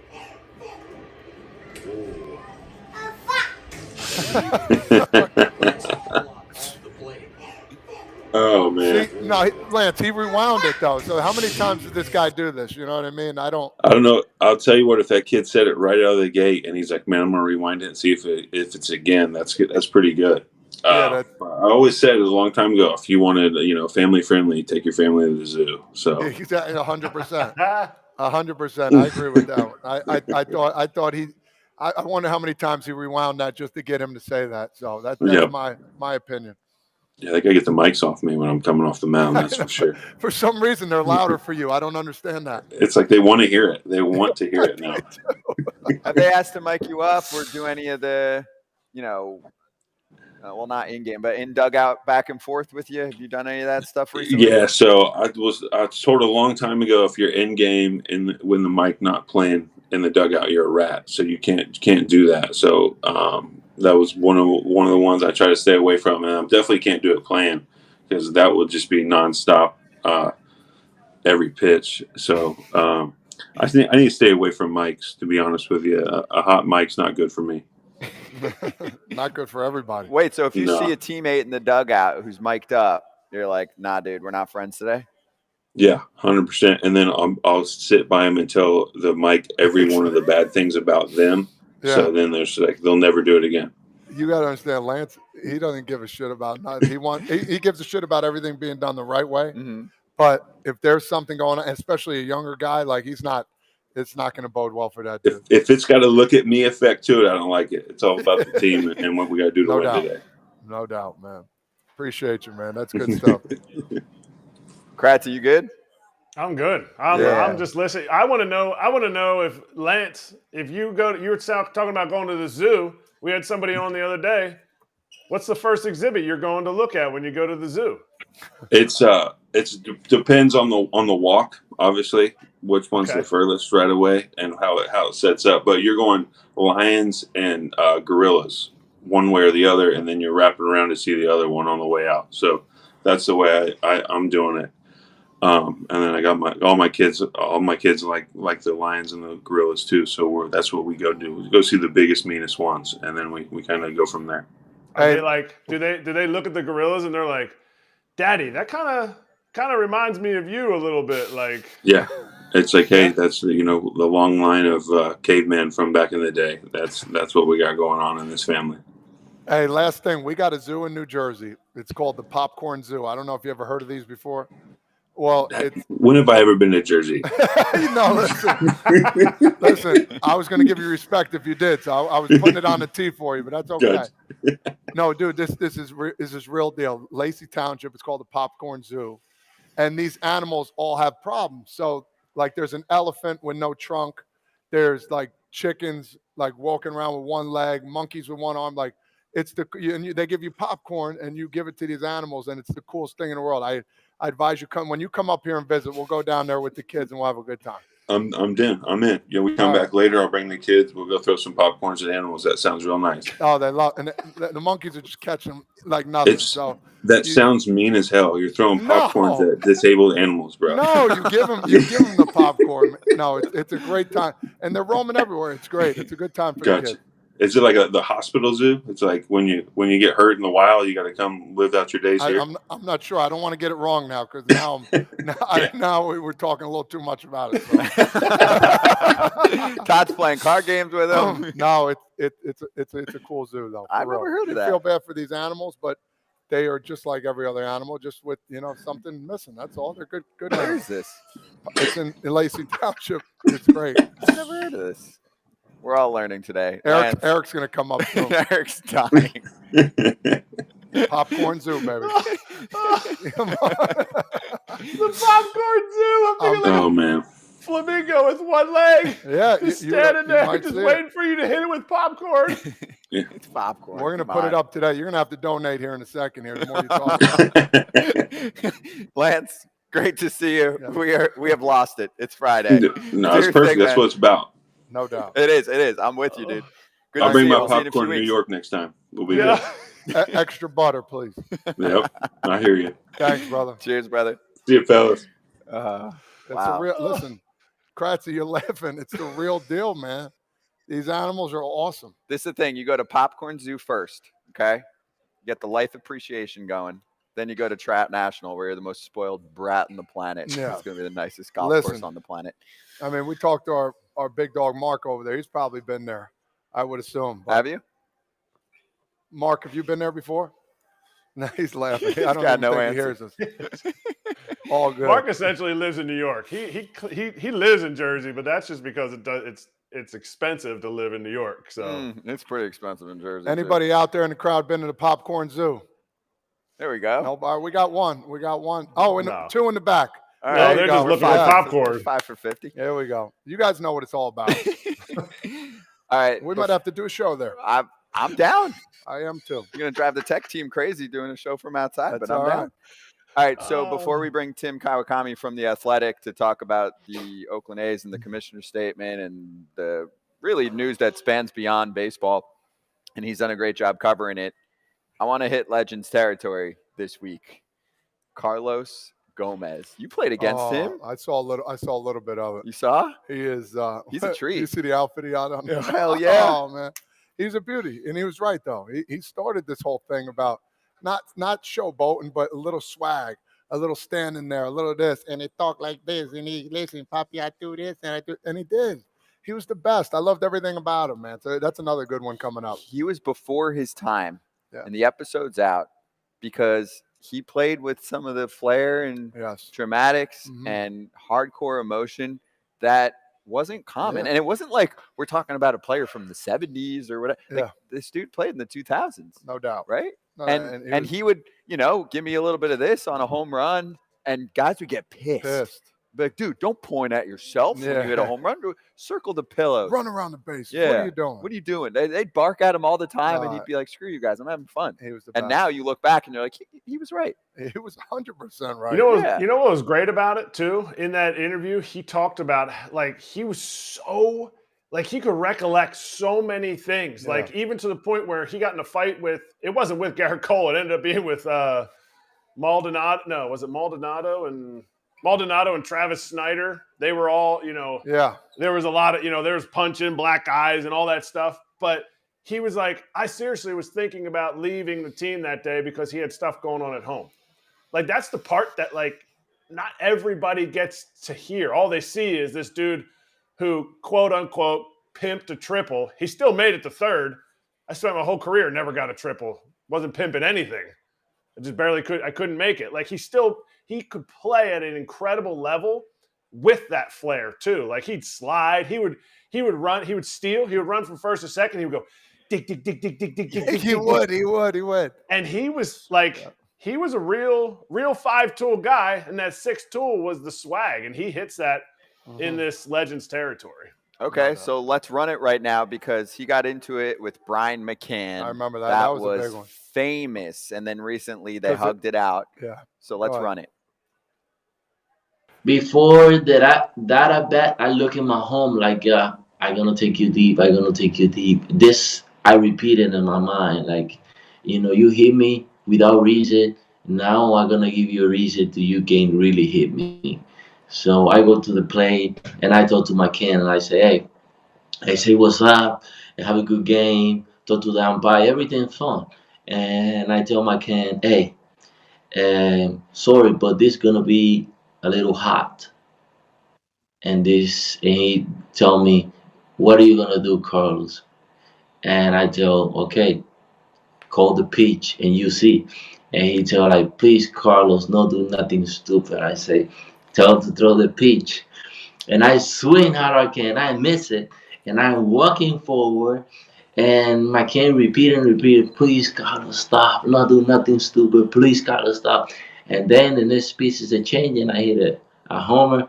And I scream into my home, and now we even. Now you have reason to hit me. And then everything starts from there. And when I get to the home, I saw McCann in the play, and I say, why you do that? Why you did it? Why you did it? I tell you to not do nothing stupid. I say, you know what? Then everybody come out. And from that, everything history. From that day, everybody think that I'm a troublemaker. He loves it. That outfit too. Oh, he looks like the Mask, Ace Ventura. Yes, right there. Yeah. exactly. Yeah, and everything about that is genuine and true. I mean, that's how he was. And I thought AJ and McCann met him there right before he hit home plate or whatever. That's baseball. I love that. Don't say it. Don't say it, Carlos.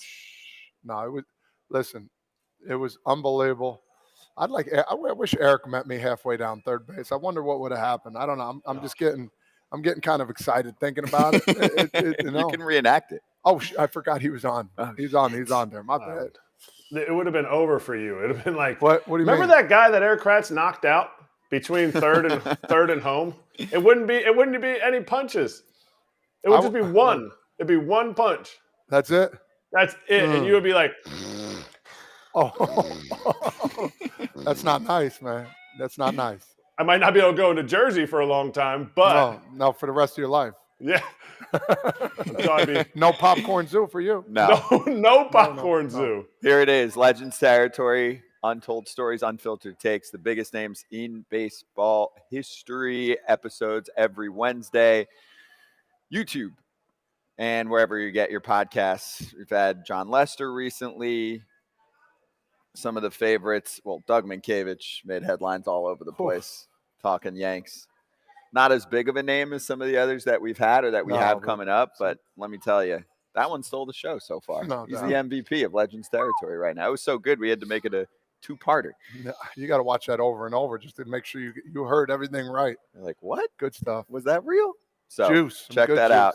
Yeah, you can see it right now. Just type Legends Territory in the podcast section on Apple or Spotify and give it a listen. But Carlos Gomez, he's got a little show, but it sounds like he wants to do a lot more in the broadcast world too. And I'm like, dude, go for it. He would be great. He's the mayor out in whatever city he's in the DR, right? Kratzy, he was telling us. He was like, I know everyone. He's like, come out, I'll show you around. He's living in Santiago. Yep. Why do you say Santiago? Because, man, it's not Santiago. Because I'm going to be down there. I'm going to be an absolute – he's the mayor, then I can be like one of his – I can be like one of his underlings. Yeah, councilman. Who doesn't want to spend time in the DR? Puerto Plata, Casa de Campo, a little bit of Brugal, a little bit of Presidente. Dímelo, come on, papi. He's a trip with Kratz. Sound like Tony Montana right there a little bit. I like it. No. So you mentioned some politics. Let's get into it right now. Tim Kawakami from The Athletic joining us to give us the word on what's been going on in Oakland and Nevada.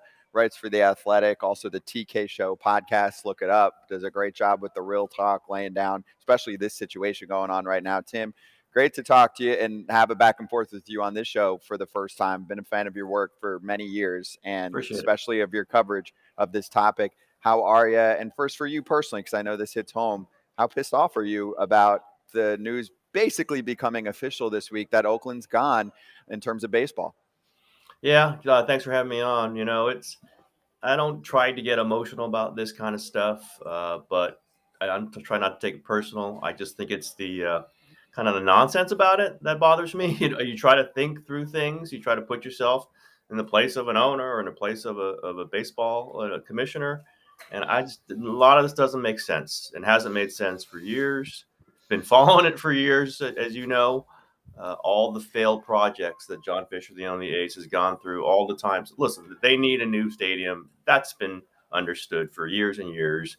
He's tried, but it just the kind of shameless way he went about it.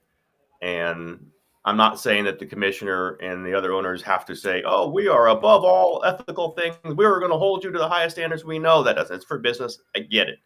But even in the business world, even in whatever way you want to judge this on a practical way, this hasn't been done in any way that makes sense if you're following it. Just like, what do you care about? Do you care about having the best team, the best league, the best situation for fans you already have and have supported this team when it's cared about winning, which is not a lot over the years, when you explore exactly how kind of carefree they've been with facts over the years and how reckless they've been in their various other proposals. That bothers me. It's just the common sense of this is what I try to keep to in all things I write about. I care about the fans here. These are my readers. I grew up in Oakland for many years. That is something that hits me, but I try to pull that away if I can. I use that as a degree of this, and it's just the pure shamelessness of it, I think, from the commissioner to the owner to the president of the team, that strikes me hardest. And it's been the way I felt about this consistently for at least 10 years. And this is kind of the culmination of it. You're in it, okay? You've been in it. You've lived it you said you grew up there for part of your childhood. Now you're writing about it. And when Rob Manfred comes out yesterday with whatever the heck it was that he came out with, like, it just felt I'm not in that room. I read the transcript of what happened in the 22-minute interview, and tell me your feelings about it. Tell me your emotions about it, because I know I felt more angry. I wish I hadn't even read it. Like, for baseball. I'm just thinking about for baseball, not even baseball in Oakland or baseball fans, just for baseball. It felt like he was giving me an answer, and then he was shotting me in the ribs. So how did you feel about it? Interesting that you put it that way. I kind of looked at it. I kind of stepped away, and I said, what would a baseball fan who is not emotionally invested in Oakland think about Rob Manfred saying, oh, great, they had almost half an average attendance. That's great. It was for someone who's covered this, it was a direct shot at all attempts to keep the team and all criticisms of him, quite frankly, and all criticisms of his boss. That's what John Fisher is. It's never been more clear, right, that the owners are the boss of the commissioner. But I also thought, like, if I was somebody who didn't even follow this, that is transparently petty. It's transparently, a bureaucrat feeling, up in himself a little bit and taking a shot at a populace, at a demographic, at fans who follow baseball, who care about baseball. He should, at some portion, be protective of those feelings. And Rob Manfred was going the other way. And I could not believe how transparent he was, even with my low expectations for Rob. I do think he's smart. This is part of my surprise through all this. I've talked to him. He's been on the podcast years ago. I don't think it's going to happen anytime soon again, but I think he's smart.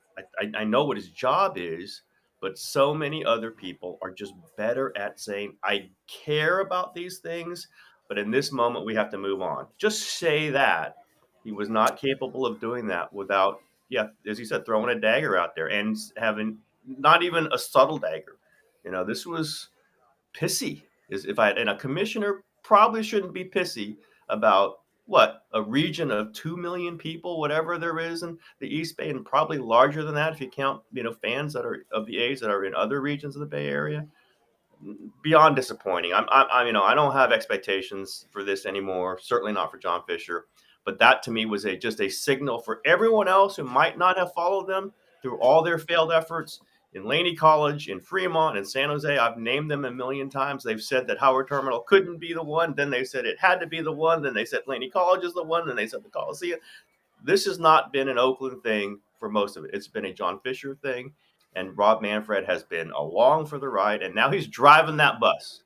He's driving the bus to get the A's out. And he's using his, whatever the power of persuasion to show you that he didn't care a dang thing about actually getting it done in Oakland. And I guess that's sad. It's not surprising to me, but it's like he is just letting the world know where he was on this. And this is going to go down on his epitaph when he's the commissioner and it's over. He will be remembered for the way he handled this. And your reaction is so clear to me that this is the proper reaction. And to the, I've said it for the shamelessness of this move. And not trying to be emotional, and it does sound emotional, but not even trying to be. It's just the practicality of a commissioner acting like that when the team is ready to leave where it's been for 55 years, when the city did try to keep them. Pretty remarkable. Which part specifically in the 22 minutes made you the most angry? Was it when he laughed or when he contradicted himself? Was there something else? Yeah, he contradicts himself all the time. No, it was the reaction to the reverse boycott. He had asked about that, 27,000 plus. Oh, yeah, okay, so they had half a, average crowd. Wow, that's great. Oh it's the belittling sense, it's the, disdain he had for Oakland. Still has. Clearly has had for a while. That he couldn't even pretend to be kind of an honest broker. And then we know he's not, but to have any credibility, he's got to at least pretend or give voice to some portion of this is not good, that we're having a failed franchise with a failed owner run away in a desperate move that MLB set up for him to Las Vegas. Express some of that, right? Some of that, and going the exact opposite with that sarcasm, with that disdain. Again, I'm not surprised that this is the opinion of Rob Manfred, certainly not of John Fisher. So we don't talk to John Fisher. And that is one thing Manfred has. He does speak to the media. I think he's alive. I've seen him. Can't say the same for John Fisher for many years, but it was just a little shocking. And I think that's the one that definitely picked up in the Bay Area. That's upset people, and just knowing people in the Bay Area and caring about people who care about the A's as an entity, as something they brought their kids to, and they wanted their kids to come for years and years, and that's going to go away if they are approved for relocation. That's the part that pissed me off. That single part. Yeah, and the BS, right? Oh, we didn't have anything going with Oakland. And obviously, Oakland comes out right away like, okay, cool. You played us like a fiddle for a decade, and then, and here it is on the relocation from June Lee getting the quote. The real question is, what is it Oakland was prepared to do? There's no Oakland offer, okay? They never got to a point where they had a plan to build a stadium at any site. And it's not just John Fisher.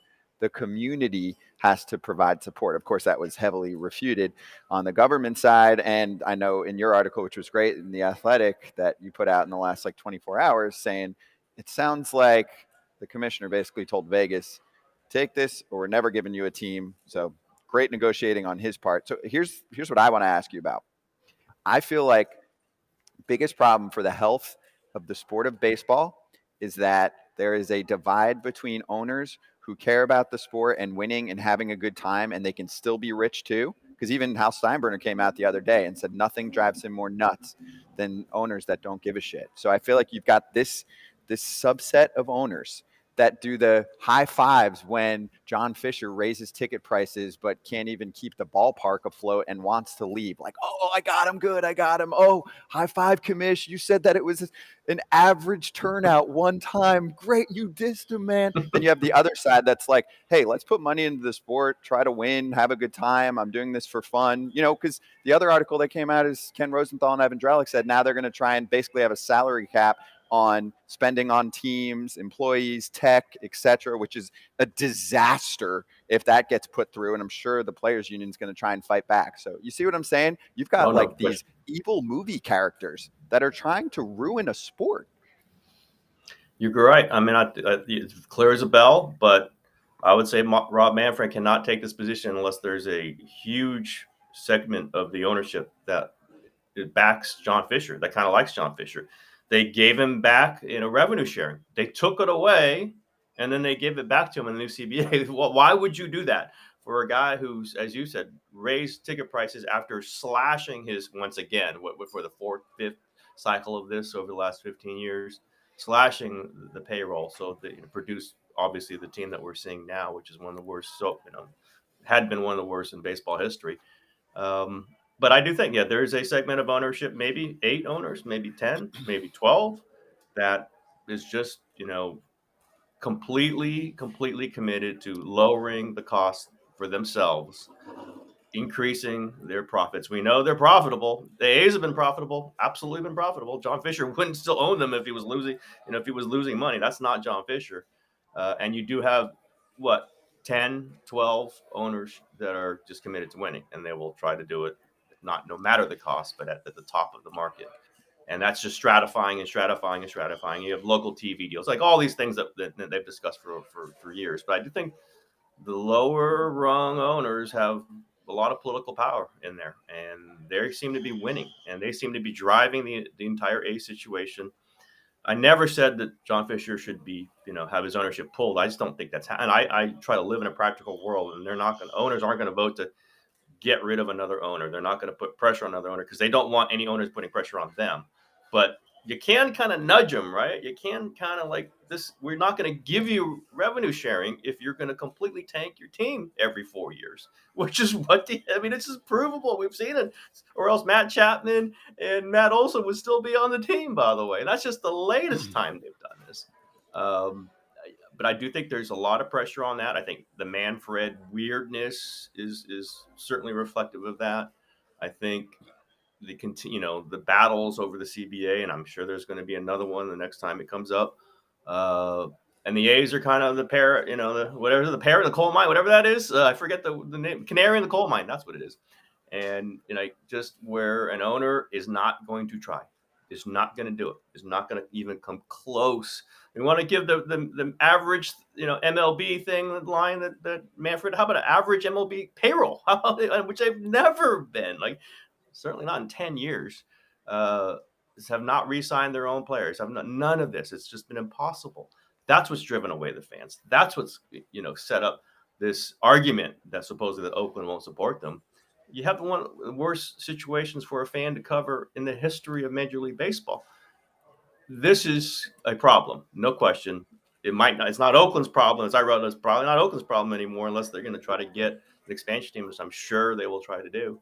But owners protect owners. Owners have all the power. Owners run the commissioner, and it does seem like the smaller time owners have at least, a huge block of votes that controls a lot of this discussion. And we're seeing it with, they got the A's to Las Vegas, so let's see if that's success. I think that could be an even worse disaster than in Oakland, because at least in Oakland, John Fisher had some responsibility, had some, like, I got to try to make some money here. Well, in Vegas, if that money is almost guaranteed, if he's getting public money, you can strip the roster down again. And what happens to that brand new stadium if there's 6,000 people in it? It's very possible.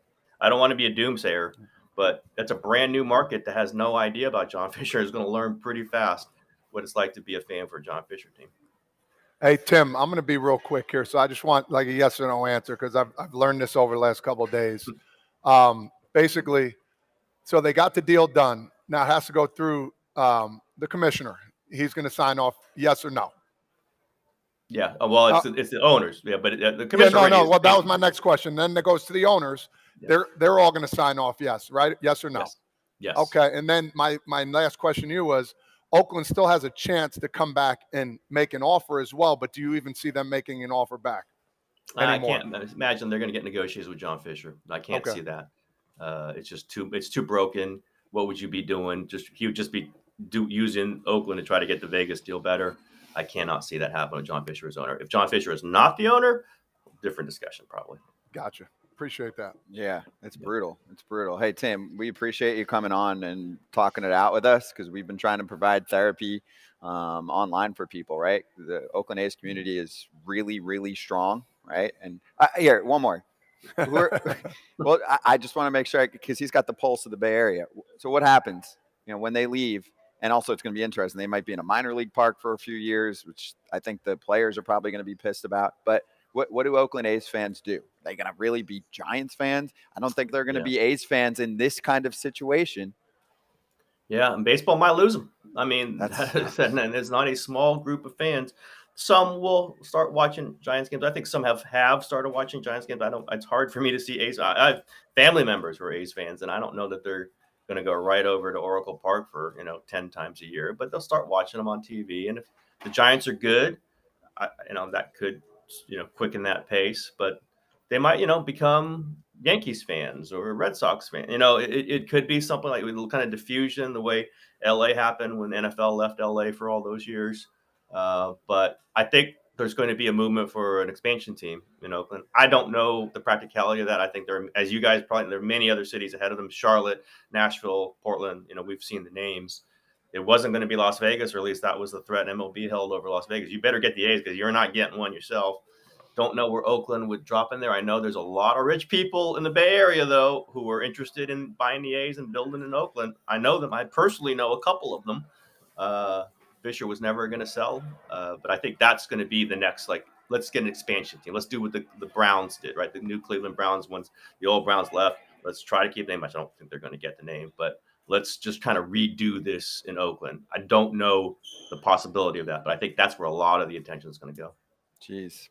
Tim, great to talk to you. We appreciate the time. We'll continue to follow all your coverage in The Athletic and on your show on the podcast. So thanks for joining us, man. Great to talk to you. Hey, good conversation. Appreciate it. Yeah, same here. Appreciate you. Tim Kawakami. You can follow him, of course, on Twitter and listen to his show for more insight on this too.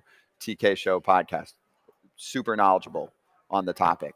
I mean, and he's been pretty spot on. I've been following him for a while now on this. Pretty spot on the topic as well. So just throwing that out there. Kratzy, you said you were getting pissed as you were listening, right? It just made me more angry the more I read the quotes, and then I saw a little bit of the interview, and it just my question would be, because everybody says, oh, well, this would never happen in NBA or NFL. How do those commissioners handle things differently? Because it feels like, and we're not NFL or NBA players, it feels like there's a little bit more give and take. So is that some of the players' fault? Is that some of the fact that, when Manfred gets up there, that little smirk, the comment that he made about oh yeah, that was an average attendance for a game. The reason there's no attendance in Oakland is because they're not putting a product on the field and they're raising prices because the stadium is what it is. It's a very much oh, I understand that you're mad at this, but it's actually not our fault.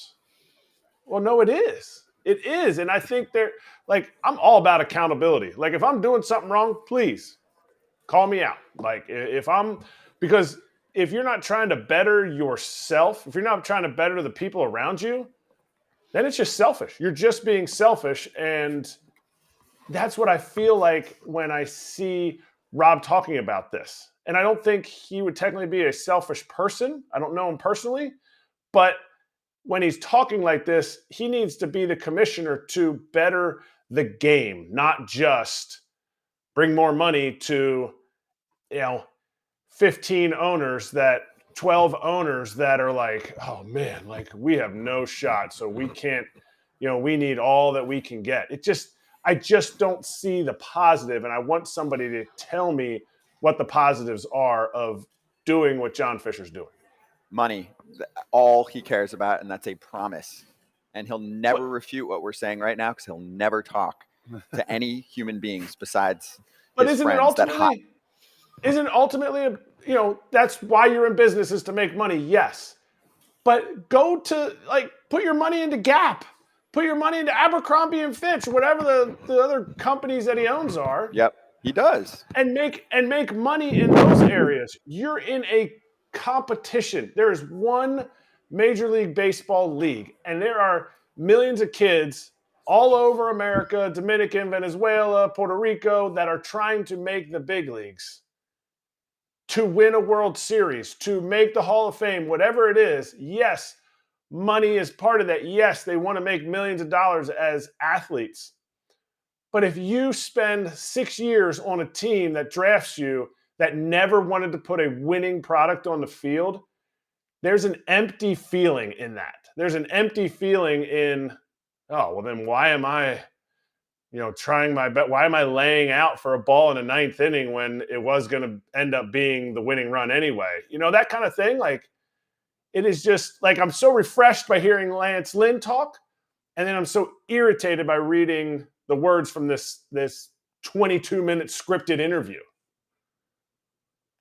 You're right. Hey, I'm going to try and make you feel better for the last 10-ish minutes of FT Live on a Friday. Yes, another human has popped on the set. What's up, Peter Appel from Just Baseball? How you doing, man? What's going on, guys? What's Good to up, be brother? here. Good to see Be you. Let's run through picks, okay? Let's do it. Let's make some dough tonight. We're at Borgata. And your BetMGM locks for Friday are ready to go. So let's backtrack first, because yesterday was a big day for me. Very AJ nice. called me out. Good. Did you hear about this? I got a little inkling to it, but I'm glad you're on the good side. So 2 nights in a row, bad beat. Okay. 2 nights ago, Devin Williams blown save for the Brewers. Mm-hmm. I had a money line pick. Next night, Ryan Presley and the Astros had the Little League throwing the ball all over the place in the 9th. I lose my run line pick. And then AJ's like, oh, we'll fade him. I'm like, screw you, dude. So, and I usually just try and do, because we keep track of money, like hundo or whatever to win a hundo. I was like, screw it. I'm going 330 on the 110, just like tripling what I would usually do, right? Dub. Early. Over on the Padres-Guardians game, it was 5-0 just for the Guardians. And I think I hit by the 4th. I was in 4th inning on a plane. Very nice. So We'll take that all day. AJ can't respond to me until Monday. So anyway, Kratzy, how'd you do? I did okay. It was a loss, but that's okay. I got about 5 of these parlays that I do every night, and I was 3-2 last night. Okay. The night before, I was 5-0. I'm digging this parlay. I mean, I might go 0-5 tonight, but I am like deep in. It's almost kind of boring. It's just boring. Why? Constantly Because winning. you're on a little streak for the most Yeah. part? Yeah, whatever. Okay, we'll stay hot then. BetMGM locks for Friday. You start things off. All right, I got to remember, because I got them all written down here, which ones I chose here for my lock. I did All right, then we're skipping you. I did the Taijuan Walker and JP Sears game. I got 2 teams that punch out a lot, and I usually base it on where Vegas is telling me where BetMGM's numbers are, who they think the favorites are for the strikeouts over under. So I just follow that, look at little trends. JP Sears is going to give me 5+ strikeouts. He can get 5, and I'm good. And Taijuan Walker, who's kind of been up and down. The splitter may or may not work. The A's don't hit splitters very well. They don't hit much very well, but the splitter is definitely a strikeout pitch. I'm getting minus 110. I need Taiwan to give me 4 strikeouts or more on the day. And I'm going 330 today. So I was thinking about going double or nothing, but I'm a little angry about the whole Manfred thing, so I'm just going to stick with 330 today. I'm not in the right headspace. Okay. I'm angry too, so that's why I'm taking the Phillies. Oh wait, opposite of the A's. I should have taken the A's, right? Oh, you're saying you should have faded them? I'm taking the Phillies minus 1.5 in Oakland. Phillies are hot. That was a joke. I was just kidding. But I'm taking the Phillies minus 1 in the hook. They've been playing well. So that I'm not even looking at pitching. I'm just looking at how they're playing. That's it. Phillies minus 1.5 at plus 115, 300 to win 345. That's crazy. We're hitting this game hard, Pete. So I've got the over in this game at 8.5. I felt like that was too light. I have an A's offense that's been playing well. I was looking at the offense. So now they're at, I think it's over 5 runs a game in their last 10. Much better baseball over the last week. Taiwan Walker peripheral numbers just okay. And 4.67 ERA in the year. I know he's been a little better lately. And then for me, JP Sears, same thing. Expected ERA close to 5 on the year. So, and Phillies, I believe in Schwarberfest. I believe in June for this Phillies team. So 9-6. 9-6. Then maybe I should even buy some more down on the over. 8.5 might be a little too slim for me, but I'll go over. What do you think of how we're hitting this game? It's just crazy that we're talking about how hot the Phillies are when there's no hotter team than the Oakland Athletics. That's right true. In Major League Baseball. If you look at, I think since June began, the Oakland A's are 4th or 5th in WRC plus against right-handed pitching. They are crushing righties. They were just even competing against the Rays, and Taj Bradley definitely rattled off the strikeout, so I like his pick. Yes. But they still were able to get those 2 runs, right? So the A's and the Phillies kind of meeting together in a clash of hot teams, which is crazy to say about the Oakland A's, but they're really doing it. And so I would lean with the over. Picking a winner on this game, that line is kind of short. And I think it's a little short for a reason. I'm not saying the A's are going to win, but I think it's going to be a close game, kind of one of those 4-4, 5-5 battles. And then I think the over ends up hitting. So that's where I'd go in that game. Okay. And then what's your lock tonight? I grabbed 7.5, the opener, the over in Arizona versus Cleveland. So Cleveland's offense has been struggling all season long, right? That's been their main issue this season. But they were the 11th best offense last year against right-handed pitching in terms of WRC plus. It doesn't make sense that they'd be one of the worst in Major League Baseball this season. And we're finally starting to see that click, right? They're 10th in WRC plus in the month of June so far, 8th in OPS, very similar to the Toronto Blue Jays. So when I look at them and I look at a team like the Diamondbacks, who's top 5 in Major League Baseball against righties, Gallen and McKenzie are obviously great pitchers, but the bullpens, they're pretty weak right now. A lot of extra inning games, a lot of intense battles, good hitting conditions at Chase Field.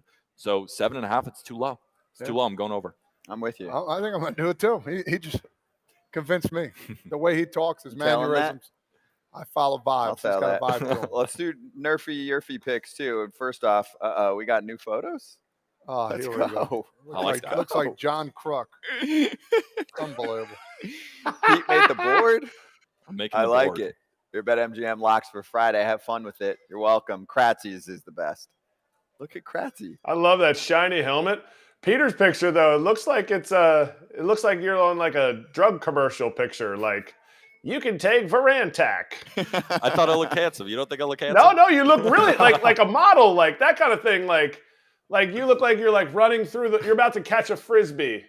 Like I'm buying Varantac when I see that picture. My mom loves that picture. That's I think her favorite picture of me for sure. She sent it in to Claudia? Yeah, she sent it in for me. Thanks, Mom. All right, let's do Nerfy for Friday on BetMGM. Where are we going? I can start. I think it's been moving, I'm sure, because people have been hitting it. But I am touching Tristan McKenzie versus Zach Allen in that game in inning number 1. It was decent when I looked. Hopefully we can get some runs after the second inning. Of course. They got to come through. Yes. So I'll give you the number in just a sec. But who else has Nerfies? I'm going Pittsburgh, Milwaukee. Rich Hill on the mound, Julio Teheran, some salty veteranos. I like that. Everybody, they'll figure him out in the 3rd or 4th inning, but not the first. I'm going the late night tuck me in piece. It's the last game of the slate. We're going Chicago White Sox, Seattle Mariners. Kopech, he blows cheese in Cheddar. the first inning. Cheddar. Just straight heat. And Brian Wu is a really young rookie that we really like over here at Just Baseball. Yeah. High velocity fastball, mid to upper 90s with a lot of life from that 3/4 arm slot. He can be really good early. They might get to him after, but first inning, no runs. You're good. Yeah, minus 135 on that. Mine's minus 135 as well. Kratzy, your last. Peter, I like that game. I actually have that game as one of my other ones. There's a ton of strikeouts to buy up there with the Punch-Out City. Anyway, every time we do Nerfy, I'm always going the Mets. They got like 6 runs in the first inning, so that's just half the team. I don't care who's pitching on the mound for them. If the Mets are playing, I'm going 0 runs in the first inning. I get it, St. Louis. They might be able to pop one with their top guys, but it's the first game of a series. Mets, Nerfy. Appreciation. Boom. All right, and it is Friday. That means tomorrow it's all you. BetMGM players get a bonus bet to use on any sport. Bonus bets will be given to players on Wednesdays and Saturdays when you log into your account on the BetMGM Sportsbook app or on the website. After you log in, boom, immediately you get the bonus bet, and it can only be used on any sport wagers. Always bet responsibly. Gambling problem or concern, call 1-800-GAMBLER. And before we hit slap hands, I just want to bring up one tweet that I saw. I want to get Todd's thoughts from Pete. And you can follow Pete at Peter Appel 23, the Just Baseball brand, the podcast, which I'll get to in a second too. He goes, my official thoughts on the Subway Series. Both the Yankees and Mets suck. Oh, man. that hurts me a little bit. Hey, I'm a Yankee fan. I'm a Yankee fan. I watched him. I mean, did you watch the series? I know. I thought it was just a battle of average. It was just so... I mean, we got like Willie Calhoun leading off, who I do respect, and like Jake Bauers. It's just without Aaron Judge, this Yankees offense looks a little lifeless. And then the Mets are just on one of these streaks now where it seems like they can't buy a game. So the fact that they split the series, I thought was the perfect example. Because I was going to write a dissertation on why I feel the way about it. But I was like, you know what? All of this is just to say that they suck. We need Volpe to get going. I think Volpe to get going. Thing, especially where he's hitting and the prowess he's gotten and how big time his name's gotten. Like we said before, we give him respect for staying with him, but it's go time now. It has to be go time. Yeah. But I always go back to the fact that Anthony Volpe, the College World Series is going on right now. He could realistically be at TCU right now. Like, he is crazy? So young. Yep. And Aaron Judge, when he first came up, he struggled a little bit, right? Ellie De La Cruz sets all those, StatCast records the moment he comes up. Yep. And now I already see Red's Twitter being like, let's relax. He's going to strike out a little bit. It's just the reality of a rookie coming in. And, I mean, you would know better than most. Isn't playing shortstop for the New York Yankees the hardest position maybe in sports? Oh, 100 for the New York Yankees, 100%. Yeah, that's what I'm saying. Besides closing out games, but yes. That's a good point. Yeah. So we got to give him a little bit of time. Yes, they're letting him fight through the struggles, too, which some teams don't do. I mean, Jordan Walker got sent down in 5 minutes with the Cardinals. But now he's back up. Yeah, now he's back up. It was aggressive with him. All right, let's slap hands. Slap hands.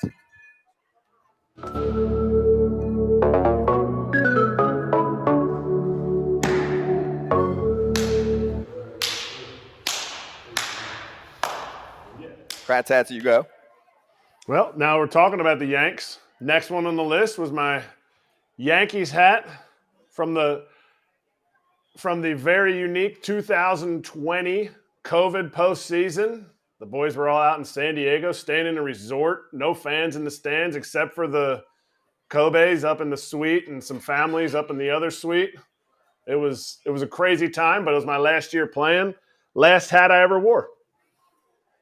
It's crisp. Very nice. It's nice. Crispy. That one has no sweat marks either. No, Big Fella doesn't get any sweat on his hats. No, that one's clean. Nice. Hey, I want to announce something we're going to put together next week on Tuesday, right after the live show, 3:00 Eastern. Frazier versus Pierzynski, playing a little out-of-the-park baseball, and we're going to take donations all to benefit ALS. We'll give you a lot more details coming up. We'll post it on our socials. It's Todd Father's best team ever against AJ's best team ever. Of course, we hear about the 05 White Sox every 5 seconds from him. Truth. So Todd Father's going to try and just quiet that down a little bit. And there's a ton of giveaways, too, if you donate to a good cause. That'll be coming up next week. That includes an Aaron Judge signed baseball. If you donate more than a hundo or more, and 25 plus, you can see there's a lot on the board. We'll post all of this, Wells autograph, Carlton Fisk, Suter, etc. So check that out next week. They're managing each other in a video game. It's pretty cool, playing a little out of the park. Yes, So it is. we'll give you more details coming up. You can see it right there, right now, as you can donate als.org/foul territory, ALS Awareness Month. And, we'll talk a little bit about our friend Sarah Lang's on there as well. Peter, let's bet on that game. Me and you. I'm down. I am down for that. That is a game that would be fun to bet on for sure. Good call. And just wanted to shout out again, Borgata for hosting us. BetMGM Sportsbook and bars where sports fans watch sports. Visit theborgata.com for details. Thank you so much for having us. And lastly, Pete, thanks for swinging by. Check out Just Baseball and also the Arm Barn.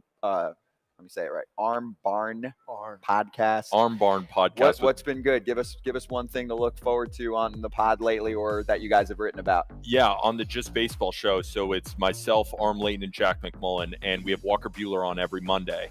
He comes on and does a 30-minute segment. We talk bourbon, but we also talk a ton of baseball. Right now, he's going over and breaking down his favorite pitches in Major League Baseball, and he's obviously updating us on his recovery from Tommy John. So that's been a blast. And then, of course, the Arm Barn podcast I host with the left-handed pitcher for the Angels, Tucker Davidson. Nice. Love that. Okay. Give that all a look. Thanks for stopping by in person. Absolutely. Good Let's to win see some ya. bets. Let's Why not win us? some money Why tonight. not us? I'm hitting the window right after this. Coming? Oh, yeah, of course. Hitting the window. It's like 10 feet away. Okay. Kratzy, hope you enjoyed the birthday, dude. We'll see you on Monday. Appreciate you, Kratz. No doubt. Appreciate you boys letting me on. Cheers, everyone.